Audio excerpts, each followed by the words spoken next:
মৈত্র সমীপে বিদুরের গমন, অর্থাৎ আমরা এতক্ষণ কার সাথে কথা বলতেছিলাম, আলোচনা কে করছিল কার সাথে? এই যে আলোচনা এর আগে আমরা শুনেছি, সেটা কার সাথে কে আলোচনা করছিল? মৈত্র ঋষির না উদ্ধবের সাথে? ঠিক আছে, উদ্ধব এবং বিদুর দুজনের মধ্যে যে কথোপকথন হয়েছে সেটা, কারণ উদ্ধব পরমেশ্বর ভগবানের কাছ থেকে ভগবত তত্ত্বজ্ঞান আহরণ করেছিলেন, এবং সবচেয়ে বড় কথা হচ্ছে উদ্ধব পরমেশ্বর ভগবান যখন এই ধরাধাম ত্যাগ করেন তার আগ মুহূর্তে তাকে কিছু উপদেশ প্রদান করেছিলেন। এজন্য উদ্ধবকেই মৈত্রীয় ঋষি উদ্ধবকেই বিদুর আদর্শ গুরু হিসাবে গ্রহণ করেছিলেন, কিন্তু বিদুর তাকে শিষ্য হিসাবে গ্রহণ করেননি বা তার গুরুত্ব বরণ করেননি। কারণটি কি সেটা আমরা এখনো জানবো পরবর্তী এই অধ্যায়গুলোতে, সেটাই আলোচনা করা হয়েছে যে কেন বিদুরের গুরু হিসাবে উদ্ধব নিজেকে প্রতিষ্ঠিত করেননি বা চাননি, যে গুরু হতে চাননি, সেটা আমরা এই অধ্যায়ে আলোচনা করব। উদ্ধব উবাচ অথোতে তদ অনুজ্ঞাতা ভুক্তা প্রীত্তা চ বারুণীম ত্বয়া বিবংশয়িত জ্ঞানাম দুরৈত্য মর্ম পশস্পৃহ পিশু। অনুবাদ। উদ্ধব বললেন, তারপর তারা সকলে ঋষি এবং ভোজবংশীয়গণ সেই ব্রাহ্মণদের অনুমতিক্রমে ভোজন সমাপন করিয়া মদিরা পান করেছিলেন। তার ফলে তারা সকলে হতজ্ঞান হয়ে উন্মত্তের মতো পরস্পরের প্রতি কটূক্তি প্রয়োগ করে পরস্পরের মর্ম স্পর্শ করেছিলেন। তাহলে এখানে দেখছি আমরা এই পরমেশ্বর ভগবানের যারা উত্তরসূরি ছিলেন তারা শাস্ত্রীয় সমস্ত কর্ম সম্পাদন করেছিলেন। শাস্ত্রীয় সমস্ত কর্ম সম্পাদন করে সর্বশেষ ব্রাহ্মণদের এবং অতিথিদের বিদায়, সেটাও যথাসম্ভব শাস্ত্রীয় বিধান অনুযায়ী শ্রদ্ধা সহকারে সম্পাদন করেছে। তাদের সমস্ত যজ্ঞাদি সম্পন্ন হবার পরে এই যে আনন্দ করা, এই আনন্দ করার সিস্টেমটা এখনো কিন্তু আমাদের কাছে আছে। আমাদের পূজা জানি তোমরা না? আপনারা কি জানেন? আমি জানি না, কারণ আমি বারোয়ারি পূজা আমাদের গ্রামের এলাকায় ছিলাম। দুর্গা পূজা, সরস্বতী পূজা, যে যত পূজা আছে আর কি, সরস্বতী গ্রামে হয়। ঠিক আছে, হ্যাঁ, এখন দশমীর দিন কিছু মদ, এই দশমীর দিন এই আয়োজন করা হতো, বুঝেছেন? মা বিসর্জন হবে, বিসর্জন হওয়ার পরে তারপরে মদিরা পান করতে হবে, এবং সেখানে পরে নাচ হবে, কীর্তন, অনেক আনন্দ করবে। এটা এখন এখানেও সেই জিনিসটা দেখছি। তা আমার জন্য একটা প্রশ্ন থাকতো আর কি, তো আমার এখন মনে করি আসলে সেটা ঠিক হয়নি, নির্দিষ্ট একজন ব্যক্তিকে আমি দিয়ে দিতাম আমারটা। না, মদিরা পান তো অবশ্যই ঠিক না, আমরা এখানেও দেখছি সেটা। এই যে এখানেও সেই মদিরা পান করছে, কখনো সমস্ত কর্ম সম্পাদন হবার পরে ব্রাহ্মণদের বিদায় দিবার পরে, এরপরে তারা মদিরা পান করছে। তাহলে মদিরা পান করার ফলে কি হয়েছে? উন্মত্ত হয়ে গেছে। উন্মত্ত হবার পরে একে অপরের সাথে যে আত্মীয় বা একই বংশ কিংবা মাতুল বংশ, এই কথাটা ভুলে গিয়েছে। অর্থাৎ সাধারণ সেন্স মানুষের থাকে না। এই যে সাধারণ সেন্স না থাকার কারণে তারা একে অপরকে আক্রমণ করেছে এবং বংশ ধ্বংস হয়েছে। এ কারণেই মূলত এই নেশাজাতীয় দ্রব্য গ্রহণ করা নিষেধ।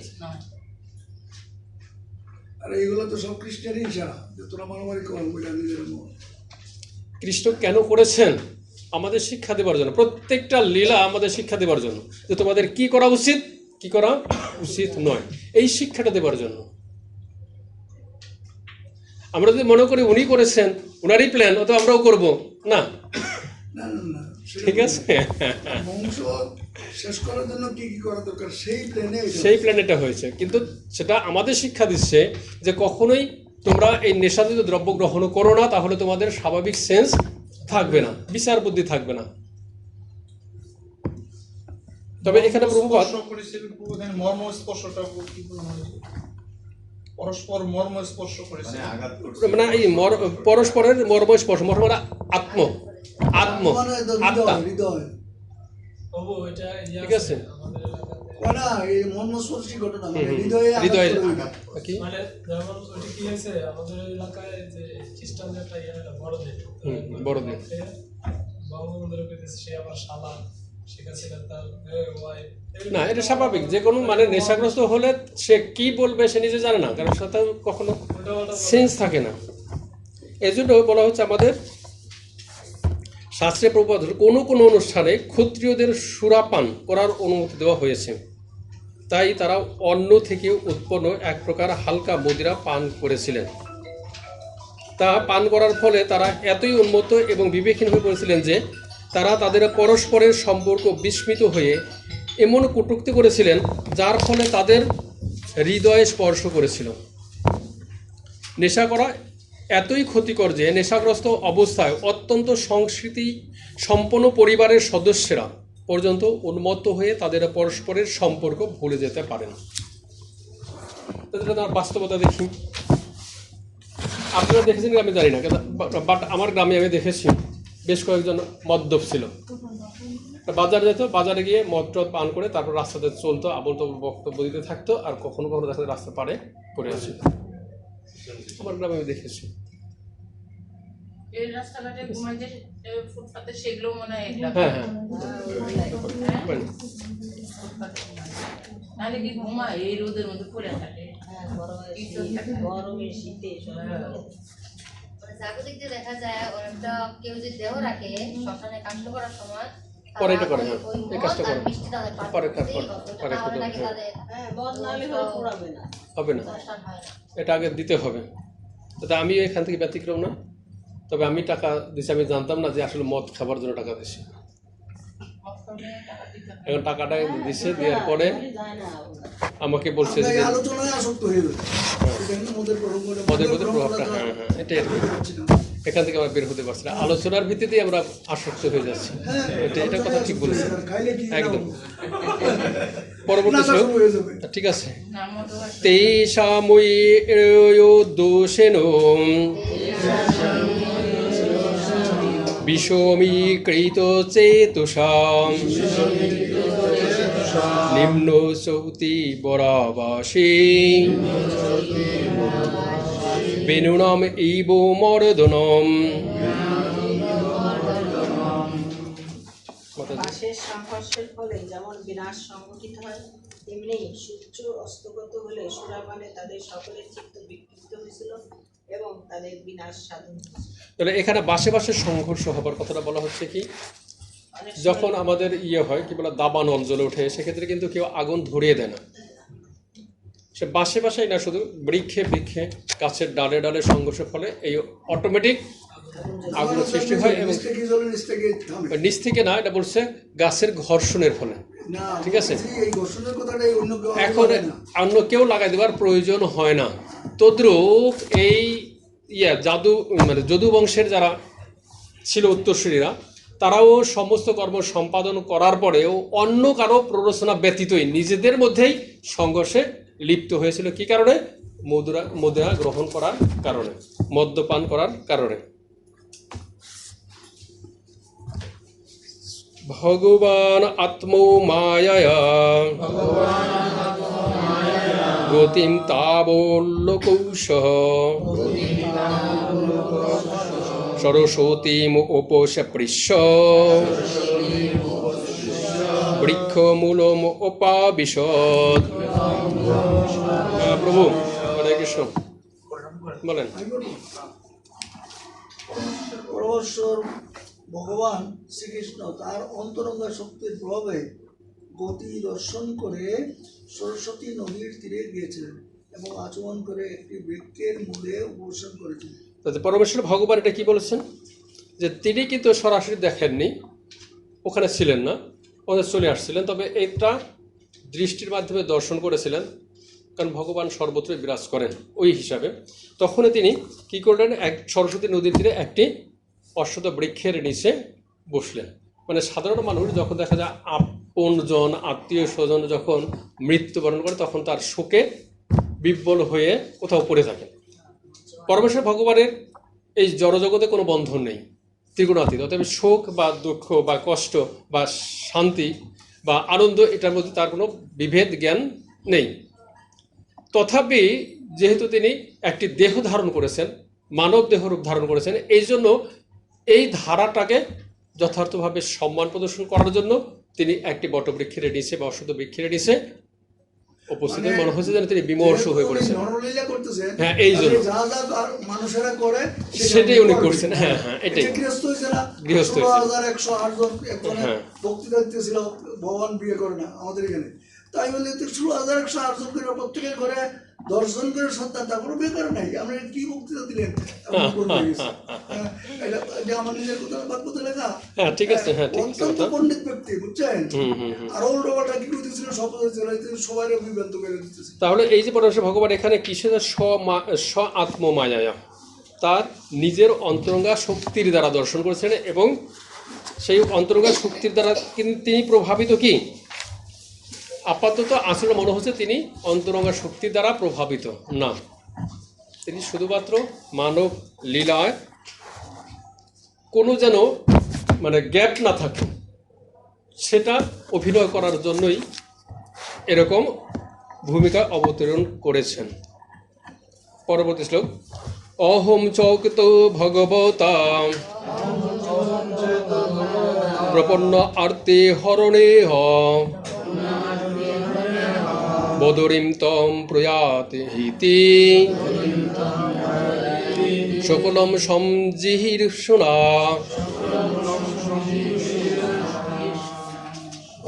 স্বর্ণগতের দুঃখ দুর্দশা হরণ করেন, তাই তার স্বীয় বংশ ধ্বংস সাধন করার ইচ্ছা করে তিনি পূর্বেই আমাকে বদরিক আশ্রমে যেতে নির্দেশ দিয়েছিলেন।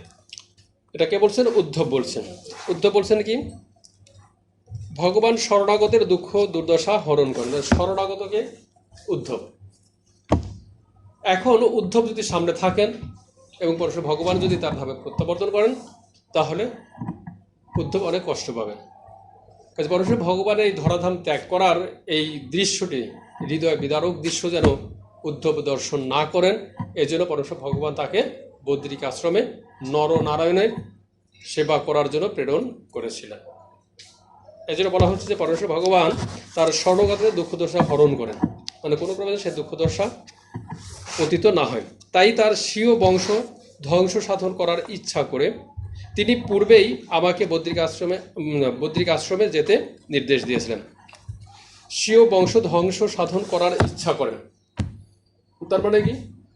যে পরমেশ্বর ভগবান যখন বদ্রিক আশ্রমে পাঠানোর জন্য মানে কি উদ্ধবকে পাঠিয়েছেন তখনও স্বীয় বংশ ধ্বংস হয় নাই, অর্থাৎ প্রবাস তীর্থের ঘটনার আগেই বদ্রিক আশ্রমে পাঠিয়েছিলেন উদ্ধবকে।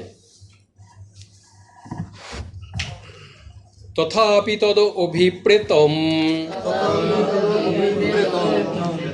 জানন অহো মুরিবিন অরিন্দনম পৃষ্ঠত অন্নগতম ভর্তুঃ পাদ বিশ্বেষণ অক্ষমঃ। ধন্যবাদ। হে শত্রুদানকারী বিদুর, হে শত্রু দমনকারী বিদুর, তার যদু বংশ ধ্বংসের অভিপ্রায় অবগত হওয়া সত্ত্বেও প্রভুর শ্রী পাদপদ্ম দর্শন বিচ্ছেদের দুঃখ সহনে অসমর্থ হয়ে আমি তার অনুগমন করেছিলাম। এখানে হে শত্রু দমনকারী বিদুর, বিদুরকে শত্রু দমন করছে, যুদ্ধক্ষেত্রে করে না, এখানে কেন বললো? কেন বললো? আর না না না, এই কথা এই সম্বোধনে তো মনে হচ্ছে গোলমাল করে বলছে, এ শত্রু দমনকারী বিদুর, এ কথা এই সম্বোধন কি ঠিক? তাহলে এটা ঠিক নেই। আমি এখন আপাতত দেখুন, এই শত্রু বলতে আমাদের কি বোঝানো হচ্ছে? আমাদের জড় জাগতিক আসক্তি, যে সমস্ত বিষয়গুলো আমাদের ভগবান থেকে দূরে সরে সেটা হচ্ছে আমাদের শত্রু। আমাদের মিত্র কারা? যা পরস্পর ভগবানের সাথে সংযুক্ত করে।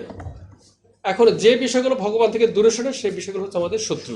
মানে তাহলে সরল নিজে কথা বলছে শুধু স্মরণের নয়, যে কোনো যেগুলো বাসনা কাম বাসনা কামনা আকাঙ্ক্ষা যাচ্ছে সমস্ত কিছু, তাহলে অতএব এটা সে নিজে দমন করতে পেরেছে। এক, দ্বিতীয়ত শুধু নিজেই দমন করছে তা নয়, অন্যদের সে একইভাবে কাকে দমন করেছিল?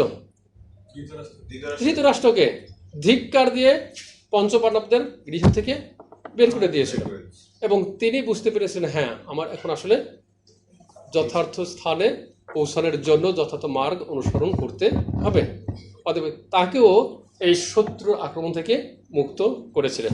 এসব কারণেই তাকে শত্রু দমনকারী হিসাবে সম্বোধন করা হয়েছে। খুব গভীর বিষয় দেখছি, সত্যি বুঝতে পারছি না।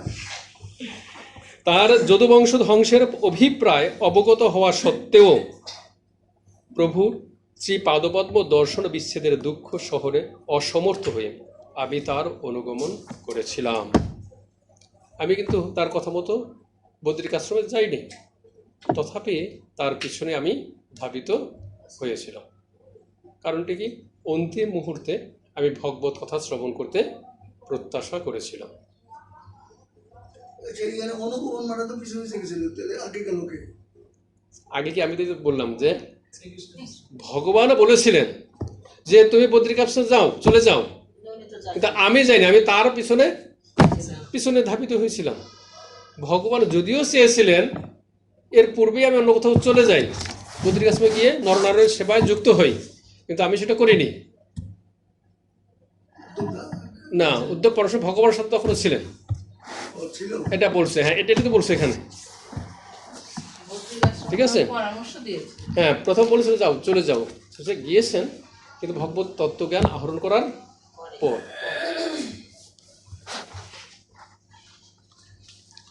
অদ্রাক্ষম একম আসীনম বিচ্ছিন্নদ্বৈতম পতি ত্রিণেকৈতম সরস্বতাম কৃতৌকৈতম অকেতনম। প্রভু, এইভাবে তাকে অনুসরণ করে আমার সংরক্ষক এবং প্রভু ভগবান শ্রীকৃষ্ণকে সরস্বতী নদীর তীরে গভীর চিন্তায় মগ্ন হয়ে একাকী উপবিষ্ট অবস্থায় আমি দর্শন করেছিলাম। যদিও তিনি লক্ষ্মী দেবীর আশ্রয় স্বরূপ, তবু তিনি নিরাশ্রয়ভাবে সেখানে বিরাজ করছিলেন। তাহলে কি হলো? আমি তার অনুগমন করেছিলাম। কার? এখানে বলছে আমার সংরক্ষক, এবং কি বলছে? প্রভু। তাহলে আমার সংরক্ষক এবং প্রভু কে? পরমেশ্বর ভগবান। তাহলে আমাদের সংরক্ষক কে? একমাত্র পরমেশ্বর ভগবান, এটা বলছে।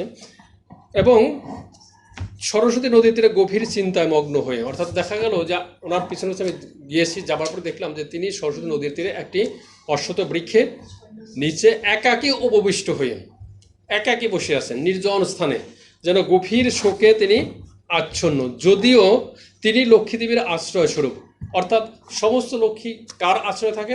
পরমেশ্বর ভগবানের আশ্রয়। তাহলে যিনি লক্ষ্মীদের আশ্রয় দেন, যে লক্ষ্মী সমস্ত মানুষদের আশ্রয় দেয়, তিনিও মনে হচ্ছে আশ্রয়হীন। ক্লিয়ার? ভগবানের যে এই যে অভিনয়টা, একজন জড়জাগতিক মানুষ যে কি কি আচরণ করবে সেটা কিভাবে আমাদের শিক্ষা দিচ্ছে, এবং আমরা বাস্তবিক এই আচরণগুলো জড়জাগতিক মানুষদের দেখতে পাই। শুধু জড়জাগতিক মানুষ কেন, যারা আমরা ভক্ত বলে দাবি করি তারাও। আসলে আমরা ভক্ত বলে দাবি করি কতটুকু ভক্ত? এই যে জড়জাগতিক মানুষ আর ভক্ত, এই কথাটা ভাবাও কিন্তু অভক্তের কাজ, বুঝেছেন? যে জড়জাগতিক মানুষ আর ভক্ত, এই কথাটা ভাবাটাও অভক্তের পরিচয়।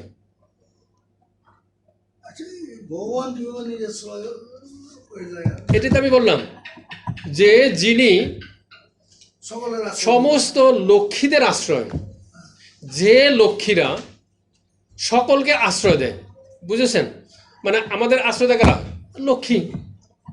তাহলে সেই সমস্ত লক্ষ্মীদের আশ্রয়দাতাকে পরমেশ্বর ভগবান।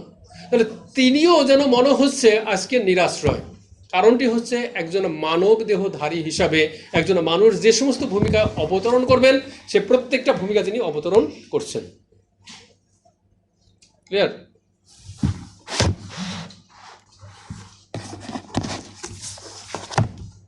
আমাদের রং দেখাইতেছে, হুম, এই বলছে, রং দেখাইতেছে। রঙ্গ দেখাচ্ছে। শ্যাম অববতাম বীরজম প্রশান্ত রুলোচনম দভীর চতুর্ভিদিবিদ বিধিত্তম পিত কৌশাম্বরেণ চ।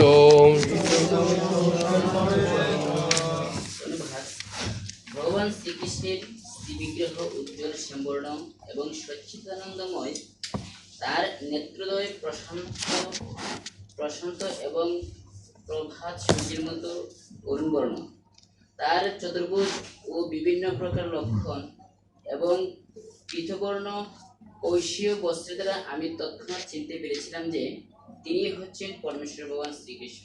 তাহলে আমি তার অনুগমন করেছিলাম। এরপরেও তিনি যেভাবে অভিনয় করেছিলেন তাতে মনে হচ্ছিল তিনি একজন শোক বিহ্বল সাধারণ মানুষ। আরে কৃষ্ণ তো এখানে দ্বিভুজ নরলীলা, হ্যাঁ। চতুর্ভুজ দেখলো কেন? এখানে কি বলছে? চতুর্ভুজ। হ্যাঁ, তার চতুর্ভুজ চতুর্ভুজ বিভিন্ন প্রকার লক্ষণ। চতুর্ভুজ আগে পাইলে কই? এখন পড়ে নেই। তারপরে ভগবান শ্রীকৃষ্ণের শ্রী বিগ্রহ উজ্জ্বল শ্যামবর্ণ এবং সচ্চিদা আনন্দময়। পরমেশ্বর ভগবানের বিগ্রহ কিন্তু শ্রী বিগ্রহ বলা হচ্ছে, এটা ঠিক আছে। এটা কিন্তু পরমেশ্বর ভগবান স্বয়ং নন। শ্রী বিগ্রহ উজ্জ্বল শ্যামবর্ণ এবং সচ্চিদা আনন্দময়, অর্থাৎ বিগ্রহ এবং পরমেশ্বর ভগবান অভিন্ন। তাই সে কথা, তার নেত্রদ্বয় প্রশান্ত এবং প্রভাত সূর্যের মতো অরুণ বর্ণ। তার নেত্রের বর্ণনা দেওয়া হয়েছে কেমন, এবং এই বৈশিষ্ট্যগুলো আমি তার ভিতর দর্শন করেছিলাম। দ্বিভুজ মূর্তি যখন থাকছে তখন স্বাভাবিক অর্থেই স্বাভাবিক মানুষ, একটা সাধারণ মানুষের মতো দৃশ্যমান ছিল, কারণ তিনি শোক বিহ্বল হয়েছিলেন। কিন্তু যেহেতু আমি ভগবত তত্ত্বজ্ঞানে জানি, যেহেতু আমি সর্বজীবে পরমেশ্বর ভগবানকে দর্শন করি পরমাত্মা রূপে, বিশ্বরূপে, তাই জ্ঞানীরা তখন বাহ্যিক দৃষ্টিতে অর্থাৎ ভগবত ভক্তির মাধ্যমে যখন দর্শন করতে না পারেন তখন তাকে তার জ্ঞানের মাধ্যমে দর্শন করেন। সেই ভগবত দর্শনের মাধ্যমে তিনি চতুর্ভুজ রূপ ধারণ করেছিলেন। বুঝছেন কি?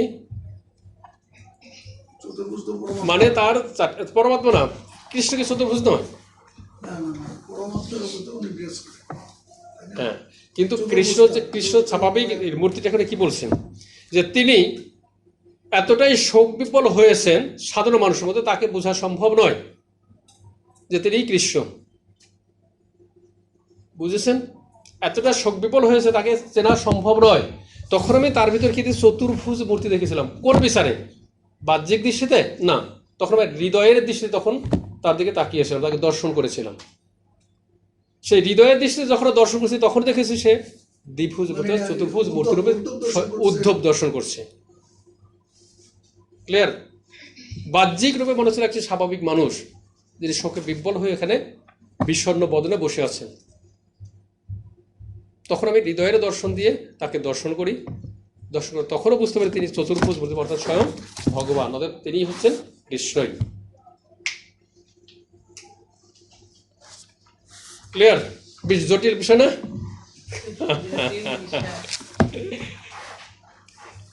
বাম উরাবধিশ্রিত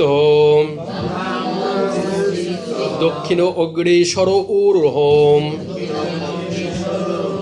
অপাশ্রিত অর্ভক অশ্বথম অকৃশম ত্যক্ত পিপ্পলম।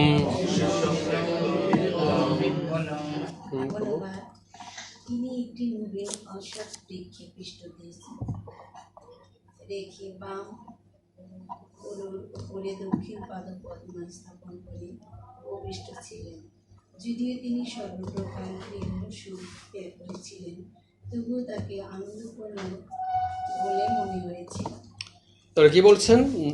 অশ্বত্থ বৃক্ষে পৃষ্ঠদেশ রেখে, মানে আমরা যখন কোনো গাছের নিচে বসি স্বাভাবিকভাবেই পেটটা ওই বৃক্ষের দিকে রেখে হেলান দিয়ে বসে বাম উরুর উপরে দক্ষিণ পাদপদ্ম স্থাপন করে উপবিষ্ট ছিলেন।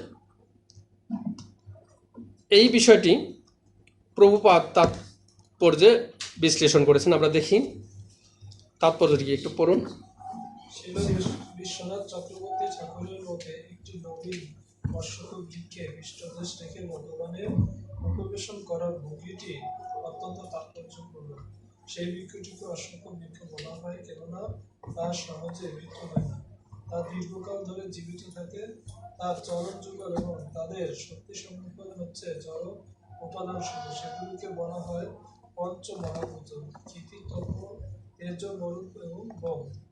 অশ্বত্থ বৃক্ষ যে সমস্ত লৌকিক সমূহের প্রতিনিধিত্ব করে সেই সব ভগবানের বহিরঙ্গ শক্তি, তাই তা ভগবানের পৃষ্ঠদেশে ছিল।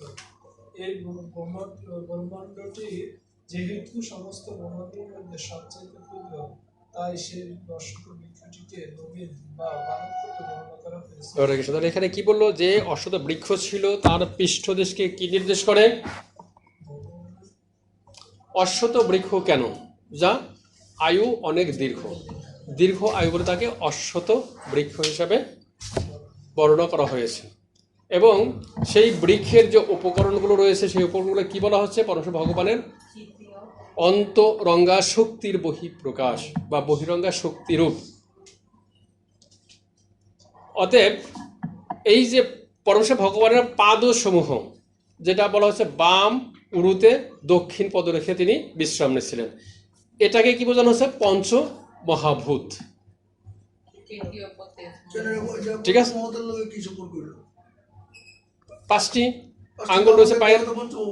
এখন এখানে বলা হচ্ছে বিশ্বনাথ চক্রবর্তী এভাবে বিশ্লেষণ করেছেন যে বুঝাতে চেয়েছেন তার দক্ষিণ পদ যে বাম উরুর উপরে রেখে তিনি দাঁড়িয়েছিলেন। না, এটা হলো একটি পা মেলা ছিল আর একটি পা উরুর উপরে উঠানো ছিল, এটা বলছে। তাহলে যে পাটা উরুর উপরে উঠানো ছিল, এটা কারণটি কি? কারণটি বলছে এটা পঞ্চমহাভূত নির্দেশক। এটা বিশ্বনাথ চক্রবর্তী উনি বলছেন, বুঝলেন নাই? পাঁচটি আঙ্গুল নির্দেশ করে পঞ্চমহাভূত। অশ্বত্থ বৃক্ষ মানে তার দীর্ঘ আয়ু, সেটা ঠিক আছে। এবং এই পত্র সহ অন্যান্য শাখা সমূহ বলা হচ্ছে ভগবানের বহিরঙ্গা শক্তি। অর্থাৎ এই বিশ্বটাই, ব্রহ্মাণ্ড হচ্ছে একটা অশ্বত্থ বৃক্ষ স্বরূপ, এবং সেই অশ্বত্থ বৃক্ষ স্বরূপে সেটা নবীন অশ্বত্থ বৃক্ষ ছিল। কারণটি কি? কারণটি হচ্ছে পরমেশ্বর ভগবান যখন এই ধরাধাম ত্যাগ করেন তখন কলিযুগের প্রারম্ভ ছিল, সেটা এখন পর্যন্ত পূর্ণতা লাভ করেনি। বুঝেছেন? এটা হলো বিশ্বনাথ চক্রবর্তী ঠাকুরের বিশ্লেষণ। পরবর্তী শ্লোক, তস্মিन् মহাভাগবত দ্বৈপায়ন সুহৃতৌ সখা লোকান অনুচরণ সিদ্ধ আশোসাদ্দৃশ্যয়া। তখন কৃষ্ণ দ্বৈপায়ন বেদব্যাসের সহিত সখা মহাভাগবত মৈত্র ঋষি ত্রিভুবন পর্যটন করতে করতে যদ ইচ্ছাক্রমে সেখানে এসে উপস্থিত করেন। তাহলে কৃষ্ণ দ্বৈপায়ন ব্যাসদেবের সহিত এবং সখা মহাভাগবত মৈত্রেয় ঋষি ত্রিভুবন পর্যটন করতে কোথায় আসলো? যেখানে বিদুরকে উদ্ধব এই ঘটনাগুলো বলছিলেন। এই ঘটনাগুলো যখন বলছিল তখন মৈত্রেয় ঋষি সেখানে উপস্থিত হলেন। বুঝলি? মৈত্রেয় ঋষি, হ্যাঁ ঠিক আছে, মৈত্রেয় ঋষি সর্বত্র করতে পারেন, ভ্রমণ করতে পারেন। মৈত্রেয় ঋষি সর্বত্র ভ্রমণ করতে পারতেন। পরবর্তী শ্লোক, তস্য অনুরক্তস্য মুনির মুকুন্দ প্রমোদ ভাবানত কন্দরস্য অশ্বিন্নত মামনুরাগসহ সমীক্ষয়া বিশ্বময়তনু উবাচ। শ্রী ভগবানের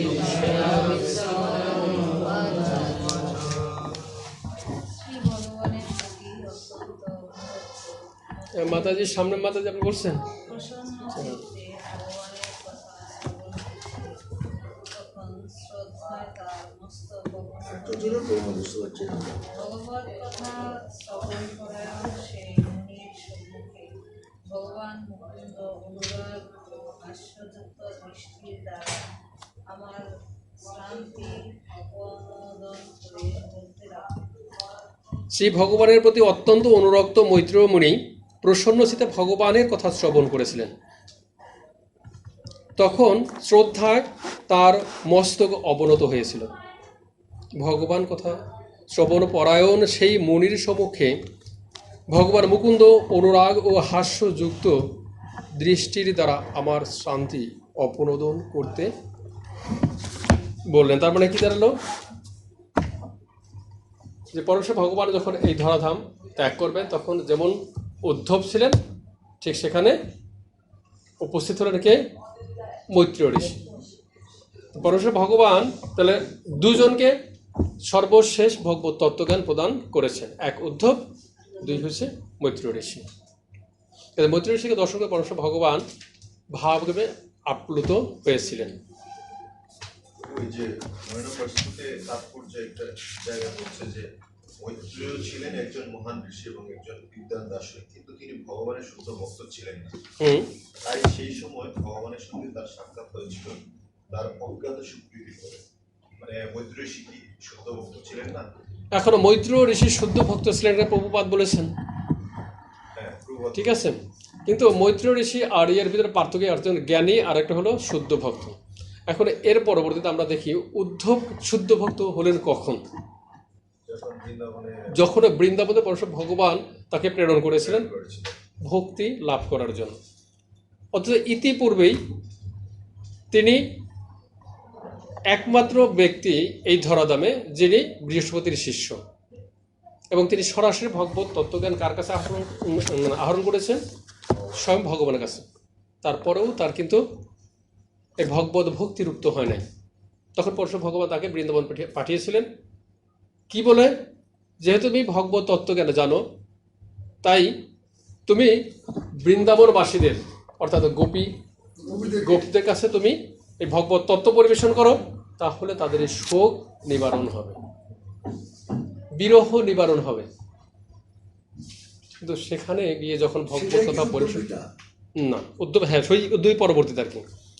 এখন সেটা করতে গিয়ে তখন দেখলো যে না, আসলে ভগবত তত্ত্বজ্ঞানে নয়, ভগবত ভক্তিটা হৃদয় থেকেই হয়। এ কারণে উদ্ধব শুদ্ধ ভক্ত। তো মৈত্রেয় ঋষি এর আগ পর্যন্ত সে শুদ্ধ ভক্ত, সে জ্ঞানী। এর পরবর্তী সে শুদ্ধ ভক্ত। ক্লিয়ার? যে মৈত্রেয় ঋষি এখনো পর্যন্ত শুদ্ধ ভক্ত নন। যখন পরশে ভগবানের কাছ থেকে ভগবত কথা শ্রবণ করবেন এবং উদ্ধবের সংস্পর্শে আসবেন, তখন তিনি শুদ্ধ ভক্ত হবেন এবং তার পরবর্তী হচ্ছে বিদুরকে ভগবত তত্ত্বজ্ঞান প্রদান করবেন। দেখবেন যে মৈত্রেয় ঋষিকে যখন বলছেন যে আপনি তাকে ভগবত তত্ত্বজ্ঞান প্রদান করুন, মৈত্রেয় ঋষি বলছেন না, বিদুরই উপযুক্ত ভক্ত, যার উপযুক্ত গুরুদেব হচ্ছেন উদ্ধব। তখন উদ্ধব বলছে না, যেহেতু বিদুর বয়োজ্যেষ্ঠ ছিল এবং মৈত্রেয় ঋষি বয়োজ্যেষ্ঠ ছিল এবং তিনি এবং উদ্ধব দুজনে একই সাথে ভগবানের কাছ থেকে এই ভগবত তত্ত্বজ্ঞান আহরণ করেছেন, অতএব আমি নই, মৈত্রী হচ্ছে যথার্থ গুরু। এবং সেক্ষেত্রে আমি যদি গুরু হিসেবে অধিষ্ঠিত হই তাহলে তার পদমর্যাদা লঙ্ঘন করা হবে। এখান থেকে সে শুদ্ধ ভক্তি লাভ করে। ক্লিয়ার? বলুন। অদ্বৈতবাদ বলতে সাধারণত যা দ্বৈতবাদ নয়, দ্বিতীয় না, দ্বিতীয় নয় মানে হচ্ছে পরমেশ্বর ভগবান বিভিন্ন অবতারে অবতরণ করেন, অন্য কেউ নন। পরমেশ্বর ভগবান এক ও অদ্বিতীয়। এটা হচ্ছে অদ্বৈতবাদ, অদ্বৈতবাদের দ্বারা মিশ্রিত। ঠিক আছে? বলছেন যে মৈত্রী ঋষি ছিলেন, যারা ভক্তি ছিলেন অদ্বৈতবাদের দ্বারা মিশ্রিত। ভক্তি যে অদ্বৈতবাদ, সেটা মানে কি? পরমেশ্বর ভগবান, ঠিক আছে, পরমেশ্বর ভগবান, দ্বৈত মানে বিভেদ নাই, পরমেশ্বর ভগবান ছাড়া অন্য কেউ আছে সেটা নয়। উদ্ধব যে পরমেশ্বর ভগবানের কাছে জ্ঞান লাগবে ভগবত তত্ত্ব, সেখানে দ্বৈত ভাব ছিল কি? দ্বৈত ভাব ছিল? অদ্বৈত ভাব ছিল, কিন্তু তথাপি ভগবান এবং তারও অবতার যত আছে সব এক, অভিন্ন, এটা তো অদ্বৈত। কিন্তু তথাপি তার কি ছিল না? শুদ্ধ ভক্তি ছিল না। বুঝেন এই কথাটা? যে আমরা মনে করি নারায়ণ আলাদা, তারপরে বিষ্ণু আলাদা, কৃষ্ণ আলাদা, শিব আলাদা, ব্রহ্মা আলাদা, বিভিন্ন কিছু, কিন্তু বলছেন না, এমনকি জীব আলাদা না। ভেদ অভেদ তত্ত্ব কে দিয়েছেন? গৌরাঙ্গ মহাপ্রভু। ভেদ ও অভেদ তত্ত্ব গুণগতভাবে সব এক, কারণ প্রত্যেকটা জীবাত্মা পরমেশ্বর ভগবানের অবিচ্ছেদ্য অংশ। তাহলে কি করে সে আলাদা হবে? অতএব এক, কিন্তু পরিমাণগত দিক থেকে ভিন্ন। হ্যাঁ, এই জন্যই বলা হচ্ছে অদ্বৈতবাদ। এটা ক্লিয়ার? কাজে তার ভগবান সম্পর্কে দ্বিধা ছিল না, কিন্তু ভক্তি পরিপূর্ণ তখন আসেনি।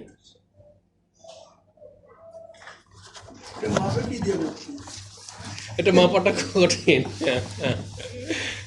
মাপার শ্রী ভগবান উবাচ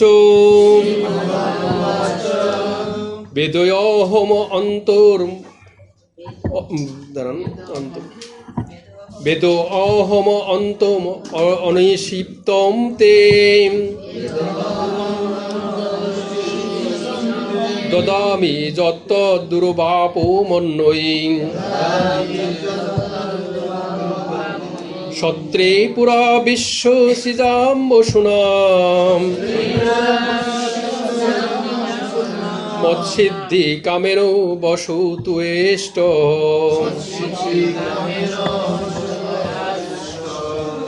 অনুবাদ: হে বসু, পুরাকালে যখন অষ্টবসু এবং অন্যান্য দেবতারা ব্রহ্মাণ্ডের সৃষ্টিকার্য বিস্তারের জন্য যজ্ঞ করেছিলেন, তখন তুমি আমার সঙ্গ লাভের বাসনা করেছিলে।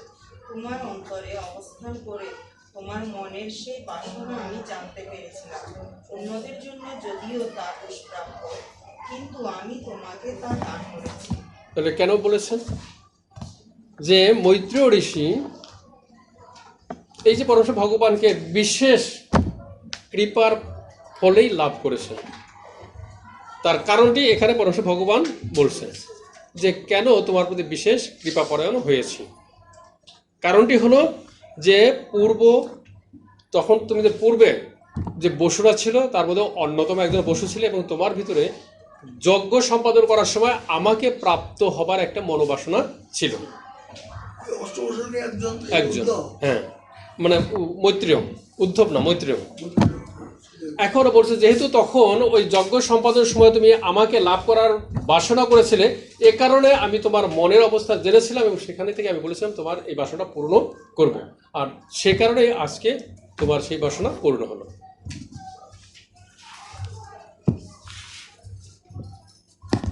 এবং এটা অত্যন্ত দুষ্প্রাপ্য, মানে অন্যদের জন্য যদিও দুষ্প্রাপ্য, কিন্তু আমি তোমাকে তা দান করেছি।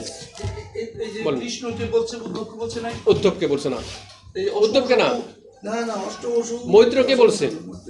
পরমেশ্বর ভগবান মৈত্রকে বলছে, কারণ মৈত্র কি? মৈত্র বলছে শুদ্ধ ভক্ত ছিল না। যদিও সে শুদ্ধ ভক্ত ছিল না, তথাপি পরমেশ্বর ভগবানকে সে লাভ করার এই সৌভাগ্য অর্জন করেছে। কেন করেছে? হ্যাঁ,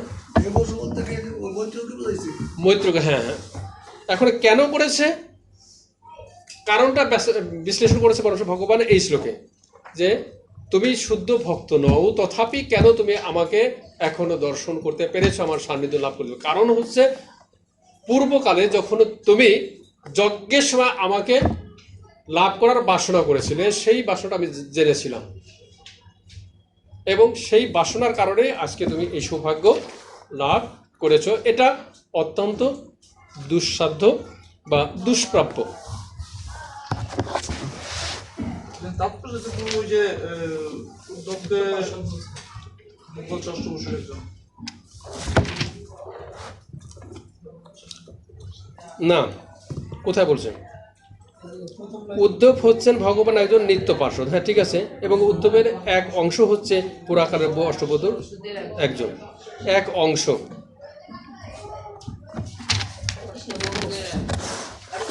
বলেন। অষ্টবসু ওই যে ভীষ্মদেবের অষ্টবসু ছিল না, সেই অষ্টবসু নাকি? ভীষ্মদেব অষ্টবসু ছিল, হ্যাঁ সেই অষ্টবসু। এখানে তো একজন একজন একজন আছে বলো অংশ, অষ্টবসুর অংশ। এটা অষ্টবসুকে বলা হয় না, এটা উদ্ধবকে বলা হয় না, কিন্তু উদ্ধবের অংশ তারা মৈত্রীয়।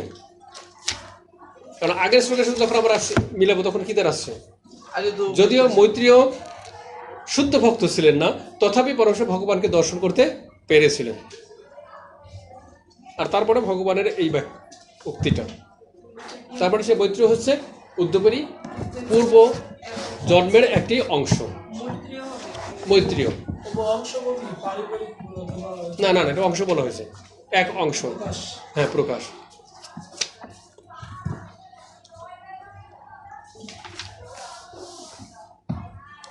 পরবর্তী শ্লোক।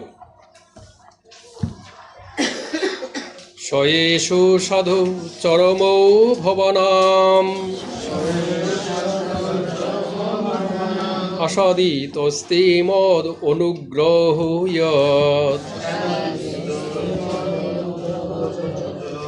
যৎমানুম নৃলোকম রহ উপসৃজন্তম দিষ্টা দদৃশান বিশদ অনুবৃত্তা।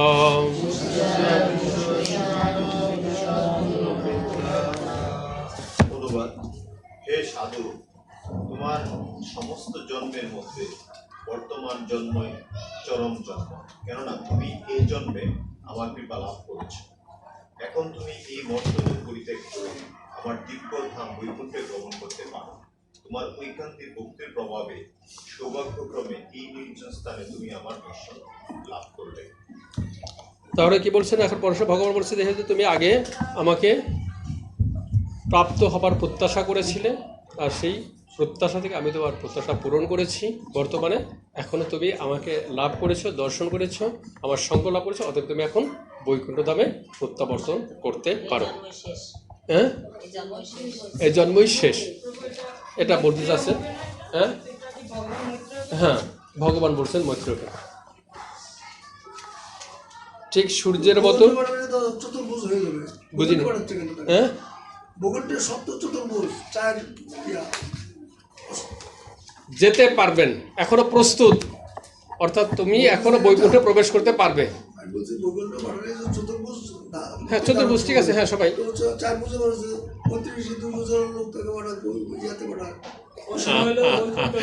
এখন যে কোনো লোক যখন বৈকুণ্ঠে যাবে তখন সে এই দ্বিভুজ মূর্তি নিয়ে যাবে না চতুর্ভুজ মূর্তি হবে? এই কথাগুলো কোথায় হচ্ছে, বৈকুণ্ঠে না এখানে? তাহলে এখানে কি করে দ্বিভুজ মূর্তি থাকবে না? তখন সে চতুর্ভুজ হবে। কেন তাকে পাঠাচ্ছে চতুর্ভুজ ভগবান ধামে না, কেন বৈকুণ্ঠে কেন? মানে ভগবত ধামে না কেন, বৈকুণ্ঠে কেন? সর্বোচ্চ লোকে না যেতে পারে, তার বৈকুণ্ঠে যাওয়ার লাগে, বৈকুণ্ঠে যেতে। হ্যাঁ ঠিক আছে, এখন কথাটা বুঝছি যে সে বৈকুণ্ঠে যাচ্ছে কেন, সে ভগবত ধামে না। প্রশ্নটা, সে কোথায় ছিল? বৈকুণ্ঠে ছিল। এই যে পরমেশ্বর ভগবানের সমস্ত উত্তরসূরিরা কোথায় গিয়েছে? কেউ স্বর্গে, কেউ উচ্চতর লোকে, কেউ চিন্ময় ধামে, বিভিন্ন বৈকুণ্ঠে। বলেনি কেউ পরমেশ্বর ভগবানের যে দিব্যধাম বৃন্দাবন, গোলক বৃন্দাবনে পৌঁছেছে, এটা কোথাও বলেনি। কারণ পরমেশ্বর ভগবান আসার সময় বিভিন্ন লোক থেকে এই সমস্ত ব্যক্তিদের অধিবাসীদের নিয়ে আসছিল, যাকে নিয়ে আসছে, হ্যাঁ তাকে সেখানে প্রত্যাবর্তন করছে। হ্যাঁ ঠিক আছে। যে হে সাধু, এটা কি উদ্যোগকে বলছে না? এখানে মৈত্রীকে বলছে হে সাধক। ওই যে ইয়েতে তাৎপর্যের মাঝখানে বলা আছে যে সেই সময় তাকে দর্শন করা এবং এইভাবে তার কাছ থেকে বৈকুণ্ঠ লোক প্রবেশ করার অনুমতি লাভের সৌভাগ্য উদ্যোগে হয়েছে। এখানে হ্যাঁ, তাহলে সেটাই বোঝাচ্ছে। এখানে হে সাধু, তোমার সমস্ত জন্মের মধ্যে বর্তমান জন্মই চরম জন্ম, কেননা তুমি এই জন্মে আমার কৃপা লাভ। ও এটা হ্যাঁ উদ্ধবই বলছে, হ্যাঁ উদ্ধব বলছে, হ্যাঁ উদ্ধবকে বোঝানো হচ্ছে। উদ্ধব বৈকুণ্ঠে যাচ্ছে। পৌরাময়া প্রোক্তমাজায় নাভ্যে পদ্মে নিষন্নায় মম অধিক স্বর্গে জ্ঞানম পরম মনোমোহি মহিমাবসাম যৎ সূরয় ভাগবতম বদন্তি।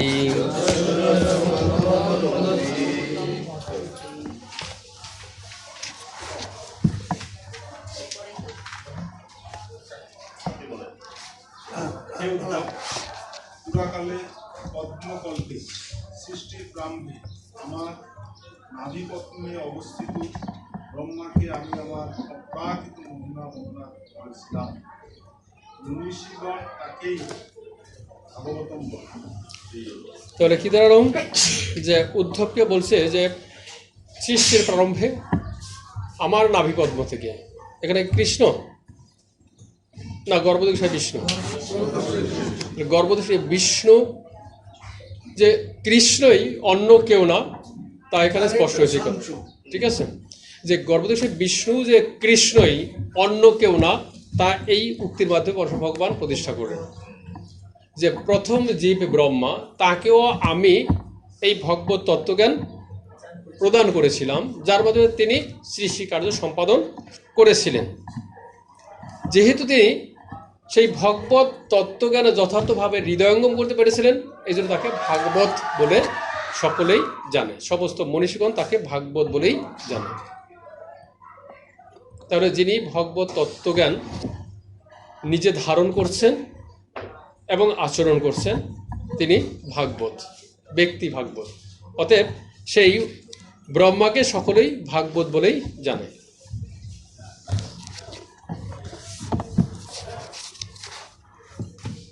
পরবর্তী শ্লোক, ইতি অদ্রিতোক্ত পরমস্য পুংস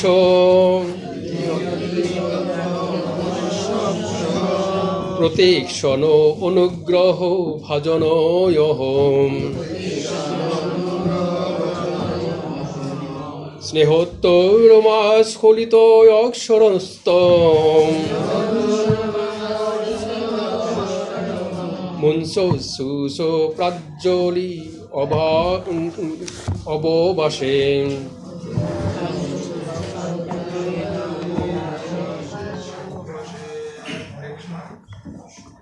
উদ্ধব বললেন, হে যদু, পরমেশ্বর ভগবান করতে এইভাবে অনুভূত হয়ে এবং তার সদর উক্তি শ্রবণ করে গভীর আবেগে আমার কণ্ঠ রুদ্ধ হয়েছিল এবং শরীর রোমাঞ্চিত হয়েছিল। তখন আমি আমার অশ্রু মুছে কীর্তাঞ্জলি ফুটে তাকে এইরকম বলেছিলাম।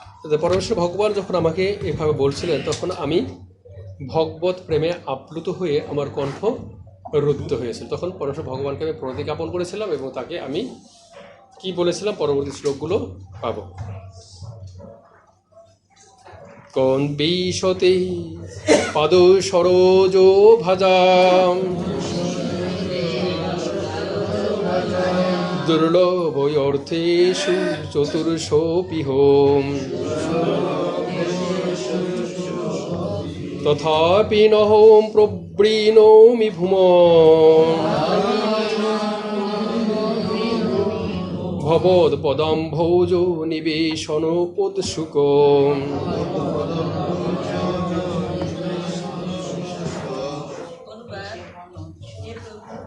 যে ভক্ত আপনার শ্রী পাদপদ্মে অপ্রাকৃত প্রেমময়ী সেবাযুক্ত, তার কাছে ধর্ম, অর্থ, কাম এবং মোক্ষ এই চতুর্বর্গের মধ্যে কোনটি দুর্লভ হয়। কিন্তু হে মহান, আমি কেবল আপনার যৌনাবৃন্দের প্রেমময়ী সেবাতে যুক্ত থাকি। তাহলে আমাদের প্রার্থনা কি হওয়া উচিত পরমেশ্বর ভগবানের কাছে, সেটা উদ্যোগ আমাদের শিক্ষা দিচ্ছেন।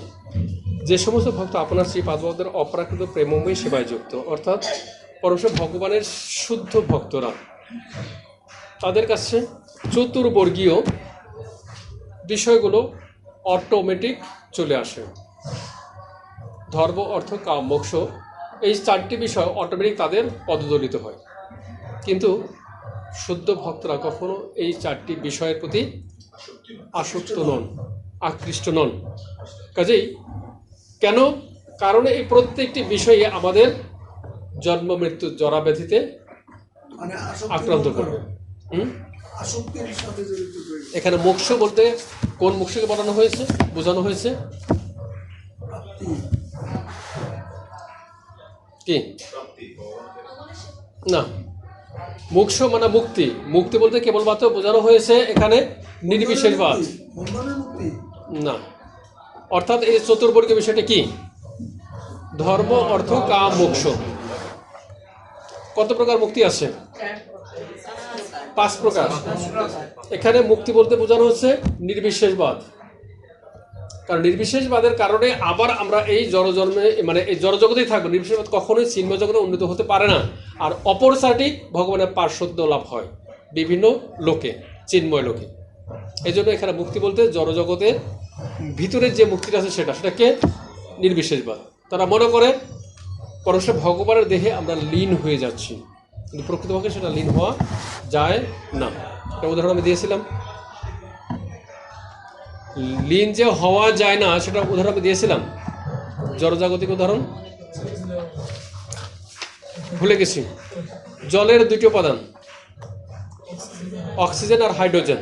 এটা যখন বাষ্পীয়ত হয় তখন সেটা লীন হয়ে যায়। ঠিক আছে? কারণ আমরা তখন দেখি না, জল নাই। এই যে বাষ্পীয়করণের মাধ্যমে লীন হয়ে যাওয়া কতটুকু যথার্থ? যদি লীন হয়ে যেত, পরবর্তী এটা ঘনীভূত যখন বৃষ্টি হয়ে জল হচ্ছে, তার অণুটা পরিবর্তন হতো। 2 অণু অক্সিজেন, 4 অণু বা 5 অণু হাইড্রোজেন হয়ে যেত, কিংবা 1 অণু অক্সিজেন 1 অণু হাইড্রোজেন হয়ে যেত। তা কি হয়? অণু হাইড্রোজেন 2 অণু এবং অক্সিজেন 1 অণু, এটা অপরিবর্তিত। তার মানে লীন হয়নি। কেমিক্যাল অ্যানালাইসিস হয় না। আপাতত দৃষ্টিতে আমরা দেখছি যে এটা লীন হয়ে গেছে, মূলত লীন হয়নি। তাই এই যে নির্বিশেষবাদীরা মনে করে যে ব্রহ্মে লীন হয়ে যায়, সেটা যথার্থ না। আবার যখন সৃষ্টি হয় তখন আবার তারা দেহ ধারণ করে চক্ষের অন্তরালে, যার কারণে আমরা মনে করি লীন হয়েছে। কাজে এটা লীন হওয়া সম্ভব নয়। কাজে এই যে চতুর্বর্গীয় অর্থাৎ এই ধরনের মুক্তি কখনো একজন শুদ্ধ ভক্ত প্রত্যাশা করে না, যদিও তাদের কাছে অটোমেটিক চলে আসে। অথচ এই মুক্তি লাভের জন্য কত মানুষ কত জীবন ধ্যান করছে, যেটা কৃষ্ণ ভক্তের কাছে অটোমেটিক চলে আসে। তাই আমি আপনার চরণারবিন্দের প্রেমময়ী সেবা ছাড়া আর কিছু প্রত্যাশা করি না। বুঝিনি? হ্যাঁ, উদ্যোগ পরমেশ্বর ভগবানের কাছে প্রার্থনা করছেন।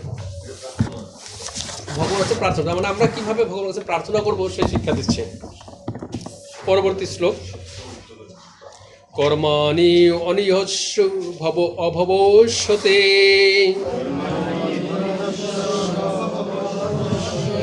দুর্গাশ্রয় অথারভি ভয়াত পলায়নম কালয়াত্মনয়াদ প্রমোধাতু আশ্রম স্বয়াত্মনরতে খিদ্যতি দিবিদাম ইহোম।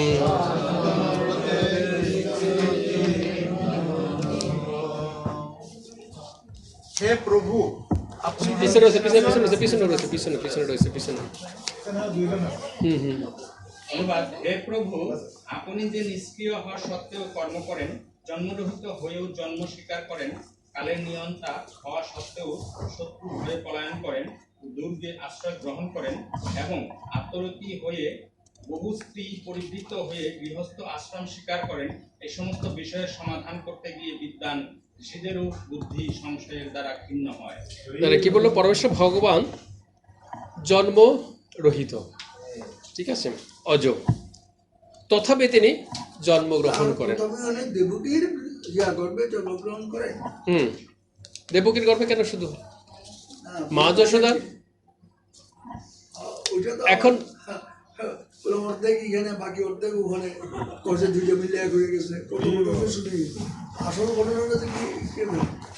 এটা তো কথা হলো না। তার মানে কি আমার ভগবানের উপরে বিশ্বাস নেই? বিশ্বাস আছে, দুইটাতে এক হয়েছে, এটা তো দেখি নেই আমরা। আপনি কি ভগবানকে দেখেছেন? হ্যাঁ, আপনি কি ভগবানকে দেখেছেন? ভগবানকে দেখেছি। কেউ কোনো বলে সূর্যকে দেখেছি না, তার প্রভাব দেখেছি। তার মানে ভগবানকে আপনি দেখেননি? কেউ দেখেনি। আচ্ছা, কেউ দেখেন, এটা তো ঠিক হলো। আচ্ছা, এখানে যে কথা বলছি, এটা কার সাথে কথা বলছি? উদ্ধব, মৈত্রেয়, এরা যদি বলেন যে কেউ দেখেন, তাহলে ঠিক হলো? সরাসরি ভগবানের সাথে কথা বলছেন, সে আলোচনা আমরা শুনছি, আমরা বলছি কেউ দেখেন, এটা কি হলো? কি কি হলো? কেউ দেখেন, এটা ঠিক না। যেমন মনে করো আজ থেকে আমার 3 পুরুষ বা 4 পুরুষ আগে, তাকে কি কেউ দেখেছে? আমার সমাজ এখন যারা আছে দেখেছে? শুনছি, কিন্তু আমরা বিশ্বাস করি কেন? পরম্পরা ধারায় আমরা বিশ্বাস করি, হ্যাঁ তিনি ছিলেন। কি বিশ্বাস করি কিনা? এবং যদি বিশ্বাস না করি, সেটা কি বাস্তব না অবাস্তব? বিশ্বাস না করাটা অবাস্তব, অথচ আমি দেখিনি। মাতৃগর্ভে যে জন্মগ্রহণ করে, তার যখন তুমি সে যে জন্মগ্রহণ করে, সে কি আর দেখে যে কোন মায়ের গর্ভ থেকে জন্মগ্রহণ হয়েছে? কাজে মায়ের কথাই বিশ্বাস করে। এখন যে কথাটা বললেন যে মায়ের কথায় বিশ্বাস করে তার পিতা পরিচয়, মানে ভুলে যাচ্ছেন যে সে কিভাবে আসছে সেটা জানার কথা না, সে তার পিতাকে সেটা জানতে হলে তার মার কাছে যেতে হবে। তাহলে এই যে বললেন যে আমি বিশ্বাস করি, কে দেখেছে? এই যে গ্রন্থ মধ্যে বলছে, সে ইতিহাস তো গ্রন্থেই তো ইতিহাস লেখা হয় নাকি? যীশু খ্রিস্ট আসছেন আজ থেকে কত বছর পূর্বে? আপনি দেখেছেন? আমি দেখেছি, এখন যারা আছে কেউ দেখেছে? কিন্তু গ্রন্থ বলছে যে এত বছর আগে তিনি এসেছিলেন, আমাদের বিশ্বাস করতে হচ্ছে। কাজে গ্রন্থ বলছে যে কৃষ্ণ স্বয়ং ভগবান। হ্যাঁ, বিশ্বাস, এটা সত্য ঘটনা, অস্বীকার করা যাবে না।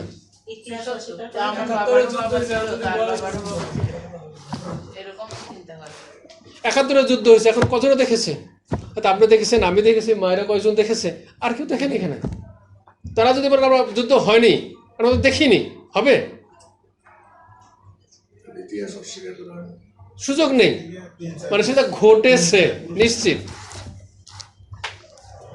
অতএব কে কি বলে এটা বিশ্বাস হয় না, এটা ঠিক না। তার মানে আপনার ভগবানের প্রতি বিশ্বাস নেই, আপনার নিজের উপরে আস্থা আপনার নাই।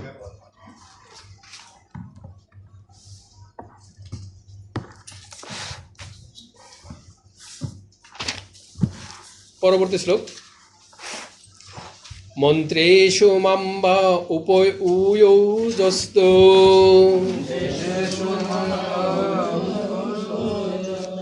অকিণ্ঠিত অখণ্ড সদ আত্মবোধ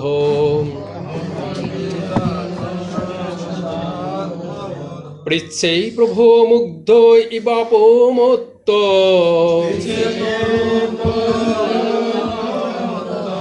তন্ন মনোময়োতিব দেব।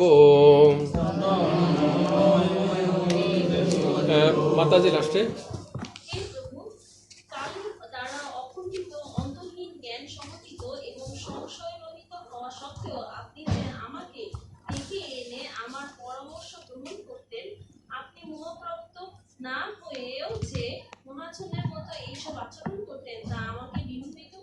তাহলে কি বলছে?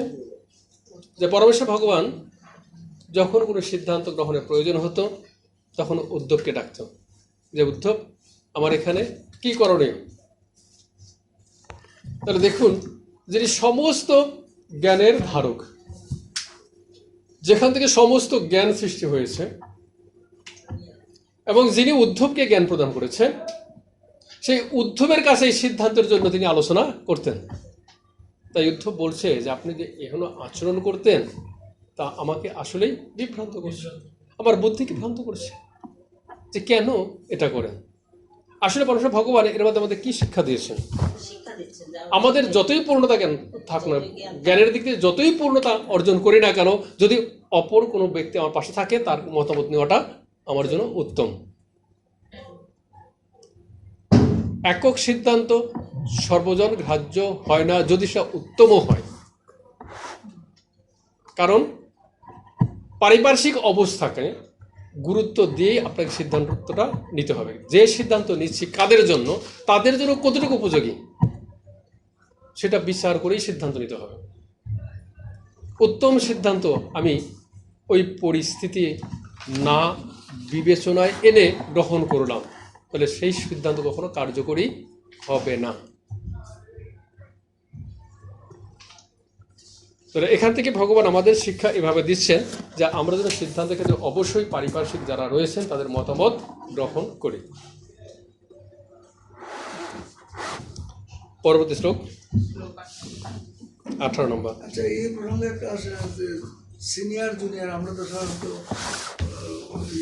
কোনো কিছু হতে সিনিয়রদের কাছে যায় যে কী করো, তো এখানে উদ্যোক্ত আর সিনিয়র নাম কৃষ্ণের, তো জুনিয়র। এখন আমি আপনাকে প্রশ্ন করেছি, উত্তরটা দিন। উত্তরটা দিন। আমি আপনাকে প্রশ্ন করছি যে পরমেশ্বর ভগবান সিনিয়র বা জুনিয়র? যুধিষ্ঠির রাজা সিনিয়র না জুনিয়র? যুধিষ্ঠির কেন কৃষ্ণের কাছ থেকে সিদ্ধান্ত নিতেন? না না, জানতো না। ভগবান যদি জানতো তাহলে যখনও বলছে যে তুমি বলো কি জানো না, ইতিগজ আসে নাই, এটা তো পরে আসছে, ইতি নয় গজ, তাহলে কেন বললো না বলেন? যদি ভগবান হিসেবে মনে করতো তাহলে তো অবশ্যই বলতো নির্দ্বিধায়।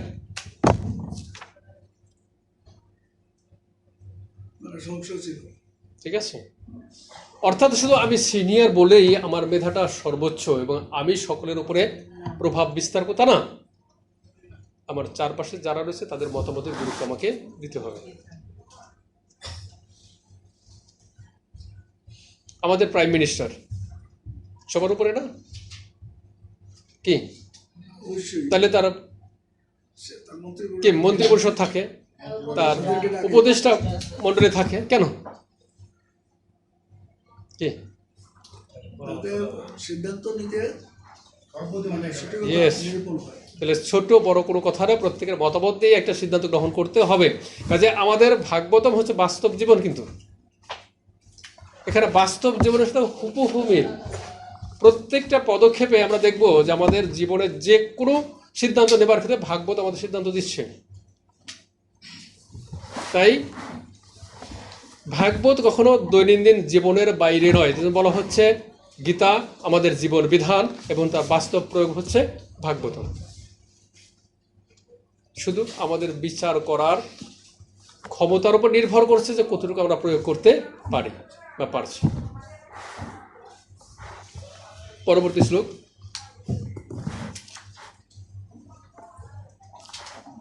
জ্ঞান, ওইটা তো হয়েছে না? 18 তো হলো, 19। ইতি অবেদিত আহার্দ আর্হাদায় মজ্জম স ভগবান পরহ আদিদেশের অরবিন্দাক্ষ আত্মর পরমাম স্থিতিম। হরে কৃষ্ণ। শ্লোক নম্বর 19।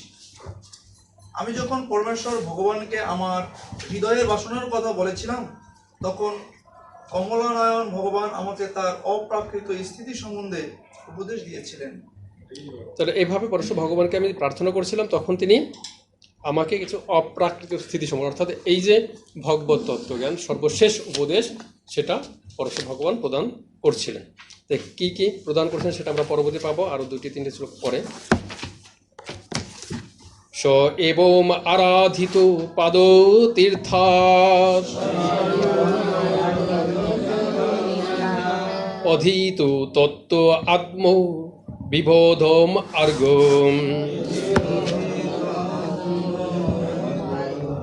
প্রণম্য পাদৌ পরিবৃত্ত দেবম ইহাগত অয়ম বিরহ আতুর আত্মা।